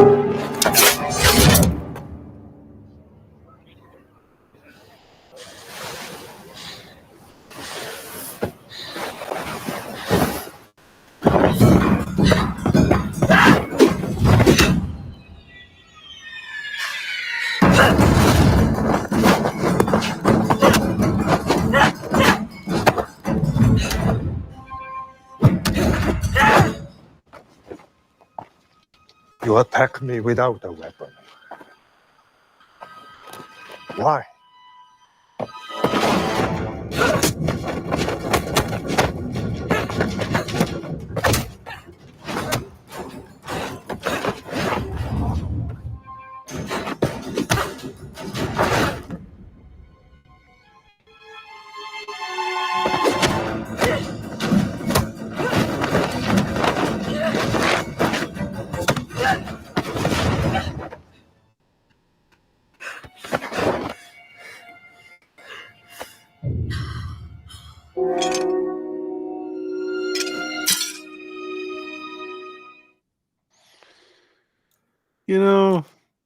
What am I going to tell you? It seems like a crouching tiger, hidden dragon, or something. It Yeah. doesn't Yeah. it doesn't give off a Star Wars vibe. Um, if they wanted to show something that'll win me over, this isn't winning me over. Yeah. I'm gonna also, this is gonna sound bad, but I'm just gonna go say it anyways. I think I can't take Star Wars seriously anymore. Yeah. First of all, I can't take it any more seriously, period. But I'm saying, if they wanted to try to win somebody over, there would be like, if there was like a male Jedi that like walks around and he's awesome and he looks cool and he looks like he's doing like the coolest stuff with like a lightsaber, Yeah. maybe a few people will be like, oh, what's this? Maybe I'll look at this thing again. In the most like begrudging kind of lackluster, nobody's enthusiastic. Everybody's just kind of tired of this crap. Maybe some of these people will be like, well, maybe I'll give it a chance. This thing, I don't know what to tell you. It seems like some weird show that doesn't need to exist. It's a prequel to the prequels. I don't need your prequel to the prequel. I don't need you to establish lore in this franchise. You know what I mean? Well, You want to impress me. If you want to impress me, you know what you do? Show me something that happens after after the sequel trilogy. Yeah. After the sequel, the crappy sequel trilogy. Show me one thing that you managed to continue to build something and expand. All they do is try to find like little nooks and crannies where like George Lucas, like, between where he like took dumps and like try to like insert other things into the canon and lore. I'm not impressed by that. I don't care what this thing is. You know what I mean? Like what this show connects to like the prequels. This thing leads to Palpatine. This lady is now, the best Jedi ever. I don't need any of this. This is like Doctor Who, where they needed like a diverse woman. She's the first Doctor, and then another woman, and then this woman, and then that woman. Again, I know that hearing me say all of this, it sounds probably awful. You're like, oh, this guy's an Islamophobe. Doesn't he like women doing stuff? I didn't say. Who thinks that? What'd you say? Who thinks that? I don't know. Probably Six is writing it as we speak. But the thing is that listen, when there's something like Barbie, as much as I didn't like that movie and I thought it was annoying, at least they took a property that belonged to like, women traditionally, but people like that thing, and they made it themselves. Just like when women watch Sex in the City and there's a bunch of crap in there, well, that's their show. That's what they like to watch. There are things that appeal to women, whether it's franchises, whether it's, TV shows or movies or things like that. Star Wars, they took something that traditionally was very much, I'd say the majority of the clientele there were males. I'm not saying there aren't females that liked it. There are. And there's females that really, really liked it. But I think that even the women that liked it liked the vibe of what happens there with the men doing whatever they do. And again, you'd also have female characters that people liked there. And I think that it was a nice balance and people enjoyed it for whatever it was. This thing that Disney wanted to make it into like a little girls franchise is crappy. And this seems like another stupid thing that they did. I don't know. I mean, maybe there's a miracle and it'll be like the greatest thing ever. But between you and me, I don't know how they can get me excited about the franchise. And I don't think this is going to do it. Well, I think Jim Dowell, Stephen Mack, and Joshua Calkins say exactly what it is. They say Jedi and the Force is not kung fu, spliced moves, fake skills, and derivative and unimaginative. And I think that's the key. They borrow from a bunch of other stuff, but there's nothing original or interesting about Star Wars right now. A lot of those combat moves in that clip were quick cuts, just spliced and not real skills. It's just I think maybe for Star Wars, maybe for the prequels, that's when people took a chance at checking out what Jedi were like, with their jumping around like Yoda with his lightsaber and and being a bit of kung fu masters. I think there was a time for that, but right now it just feels so disingenuous to bring all this stuff back and try to now bring something that you think would actually interest viewers when you've done the complete opposite on purpose for years. It's just like you've basically, like, even if a bunch of people think that this scene is cool, you've probably alienated much of the fan base by now. For sure. And by the way, we have a word from our sponsor. So just give me 1 second. Yeah. Please listen very carefully. If you have $100,000 or more saved for retirement, this may make you very angry. This is what President Trump said. Our currency is crashing and will soon no longer be in the world standard, which will be our greatest defeat, frankly, in 200 years. What would make him say this? Visit us now at aboutthedollardownfall.com. I think it's .com. It's the link should be here. It's aboutthedollardownfall.com. Yes, that is it. Just wanted to make sure I said it correctly. HTTPS and then the backslashes aboutthedollardownfall.com to get the whole story about how gold IRAs can help, and request your complimentary copy of Gold IRA Ultimate Guide 2024 from Augusta Precious Metals at no cost and no obligations to you. Get informed and get prepared before it really is too late. So also, you see there's a link here, campaign Augusta Precious Metals, learn more about one of Donald Trump's most disturbing predictions. So this is very interesting. And if you guys are interested in learning more about our currency and about Augusta Precious Metals, I think you should definitely check out aboutthedollardownfall.com. And this link is here, and you should check it out. Thanks. Nice. And back to what were you saying? I don't know. I think I was pointing out that there was just a time for that kung fu stuff, with Star Wars. It's just that time has passed, and it just seems so disingenuous for them to try now. It just seems like such a big waste of time, and they've already alienated much of the fan base. Most of the people that are left are just people who will just swallow anything that's Star Wars, whether it's good, bad, woke, or whatnot. So yeah, I mean, we'll see how it goes, but I think that the show's gonna bomb. Still, I mean, it's just like they were like Joshua Calkins was saying. I think it was Joshua who said derivative and unimaginative. I think that's true. Yeah, It's nothing I we haven't mean, seen before, and it may look pretty cool, but man, that's just like 30 seconds. We know how these shows go. They'll show you something cool in a trailer or a clip. The rest of the show is garbage, boring, bunch of talking, women sharing their feelings, and it's just lame. Or men sharing their feelings. absolutely. Dun, dun, dun. I can't take it seriously. I'm sorry. I don't know. That scene is not going to sell it for me. Even if they did kung fu or whatever they're doing in this thing, and the crouching tiger and whatever, uh, it doesn't mean anything to me. I have a bad feeling about this show. It seems like another weird maneuver that they're trying to shove something down our throats, and I think that there's so little fan goodwill left. I It would have to be a very strange turn of events for this show to suddenly win people over. Hmm. And there was if we're being honest, even if the show was good, I still don't know how many people it would win over.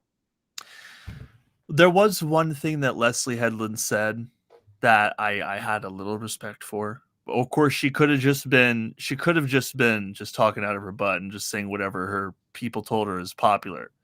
But she said that she got a lot of her inspiration for the bad guy of this show from Kreia, who is actually Darth Treya in Knights of the Old Republic 2, which is actually one of my favorite Star Wars video game characters, because she's kind of like a gray Jedi, where she's just she's kind of like she's just gray, like in the middle of the Force, but really like her real motive is that she's a villain, she's a bad guy, but she is a really good example of like being in a struggle between the light and dark, and has a really good story in line. So when she said that, I was like, oh, okay, well, you know what, that's not actually a bad thing to be a fan of and to have inspiration for. But I just can't get I just can't get behind the fact that this show exists, because it's like, even when with all these positive things that are suddenly coming out from these people, it's like there's also that understanding of what else is present in the show. They've already said that they're pushing for a woke kind of girl boss show, and they've already talked Right. about how they want to change some things, and it's just Right, they already had those kind of the conventions or whatever. They're like, "Yes, queen, yes," and all this other yeah. crap. It's like we've already seen it. Unless it's like a weird Bo DeMaio situation that they all came out and talked about all like this most annoying crap, and at the end, it surprisingly is good. But in the case of Bo DeMaio, I kind of look at that whole situation differently now, because he was one guy. He was told one thing. He explained what he was told, and then he did something differently. And I kind of understand that they wanted him to be like somebody wrote in the comments. They wanted him to be Nishudi Gatwa, but he ended up just being a guy that likes the X-Men, and that's probably why they ended up firing him. The real reason. Uh, but in True. this case with Leslie Headland and Kathleen Kennedy, whatever, I don't think so. I don't know. Yeah, Whalem said her actually hired 2 actors that shows movies she was inspired by. Actually, has this ever happened before? Yeah, I think I think just like looking at it from a different angle, I think they're probably just finding whatever they can say to appeal to people, because they're probably expecting the show to fail. I like, but that was like kind of my point. It's like, no matter what good things like these people say, like they may say some things like that might light something up in my head, like, oh man, like Kreia, that's actually pretty cool. But it's like, we already have seen what Disney has done with Star Wars for years already. I'm just expecting more of the same. Like, that's how much they've damaged their credibility with this brand. And so, like, it doesn't even matter. Like, even if people think that little kung fu scene is cool, it's like, that's not going to save it. It's just not. Yeah, it has to be something really, really crazy for this show to win anybody over. The one Yeah. case that I could think that somebody did such a thing is maybe with House of the Dragon, which basically after the last season of Game of Thrones, I had no patience. I had no desire to watch Yeah. anything that went on there, and I begrudgingly, for some reason, watched the premiere of that show, and I'm like, I don't hate this. And then I watched like another episode. I'm like, now it'll probably suck, and I'm like, I don't hate it. And then I just watched it and I'm like, what am I going to do? I actually kind of like this. And it is what it is. I thought it was good. I enjoyed watching it. And that's the truth. But Good. that happened once. You know what I mean? That, like, that's a rare occasion. They managed to go back enough in history that somehow whatever. But I don't think this. Here, it's not going to help that they're going back. They ruined all of their characters so badly. I don't know. Yeah. I just don't see this helping them. I think they want to pull a House of the Dragon. I just don't think they will. We'll see. Yeah, we'll see what happens. I guess, before we kind of wrap up, if there's any kind of GamerGate stuff you want to bring up, something interesting going on. There's a little bit of a development in Assassin's Creed Shadow stuff. But it's actually something that I've been aware of for a while. So, some of I guess one of the writers and I guess in a written interview, there was a sort of, like, not a full admittance, but what is it? And like an implication, like they were implying, they were implying that there's going to be same-sex relationships in Assassin's Creed Shadows, not just for the Black Samurai character Yasuke, but also for Naue.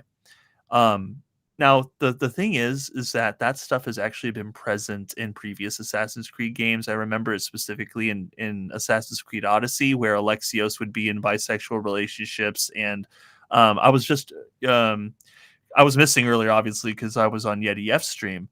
But Yeti F actually reminded me that even in Assassin's Creed Valhalla, there were same-sex relationships for the main characters. So a lot of people have been thinking, well, Ubisoft, they're finally going woke. But the thing is that I think they've been woke for a long time. They've been pushing this stuff for a while, and only now people are starting to piece together how that is the case now.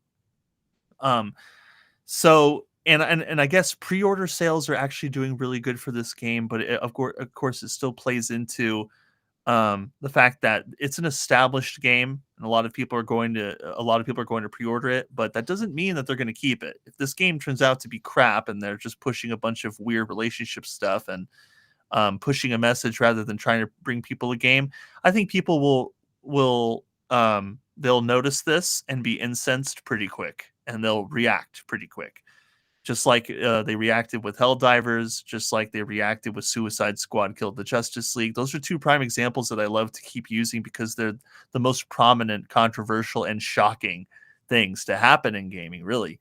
Or at least, when it comes to a game and its sales and how players respond to all of this backlash that the games are getting. So that's one thing that I've been looking at. The pre-order sales are they say are really good, but I still think the game is going to fail. But I think that I think that just like people are just starting to wake up to the fact that Ubisoft sucks and the gaming sucks right now. But other than that, I don't think there's much more of a development. I think there are some announcements for some games and people saying a bunch of stupid things online. Grums and Nick J. Calandra of The Escapist. He's the editor, I think, of The Escapist. He's going after Grums and like there's just a lot of people on the attack. But the the Assassin's Creed Shadows controversy is slowly escalating day by day, but I'm kind of letting that warm up. I want to see, because there's a thing I want to talk about, and I want to kind of build on that story. But it's just such an interesting it's such an interesting debacle for people. It's dividing everybody. The Japanese complain that it's happening, and then the West complains for a different reason. Like, Japanese believe that their culture is being disrespected, and then the West is mad at the game because they just see a DEI coming from a mile away. And then there are people on the opposite side of both situations who are saying that those Japanese people complaining aren't even Japanese, stuff like that. So it's just one big ball of chaos, and it's an adventure to navigate. So we already touched upon it, I think, Tuesday, but yeah, IGN consolidating all those, they bought all those news outlets, Right. For gaming journalism. Yeah, so gaming journalism is basically dead, because if they're just going to be pushing out what IGN is pushing out, and IGN is pushing out trash. So gaming journalism, as far as I'm concerned, is on its death knell. Like, really, it really is this time. Like, I've never seen so much restructuring, consolidation, merging, and selling in such a short time period, both in the gaming industry itself and the media that covers it.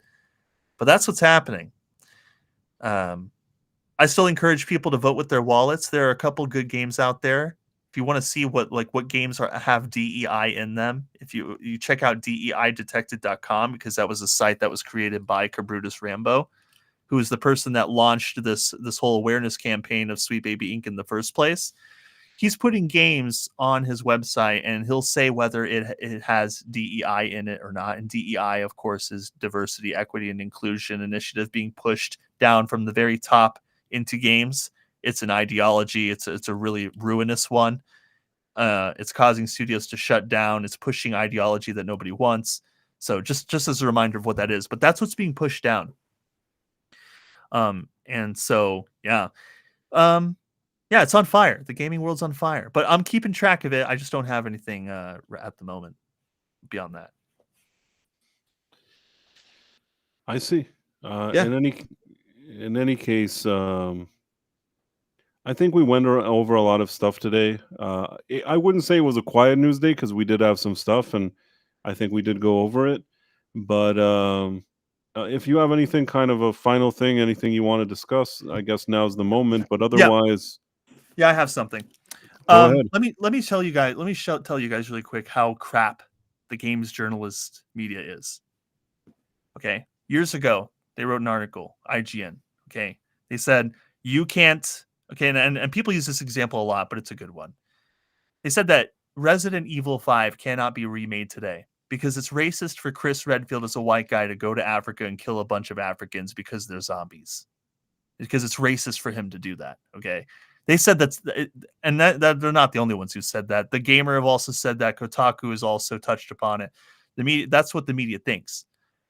But the moment that this game, Assassin's Creed Shadows, gets criticism, like, these dudes, it's like they can't help but take the opposite stance that gamers take on literally every issue, regardless of if it contradicts their previous stances.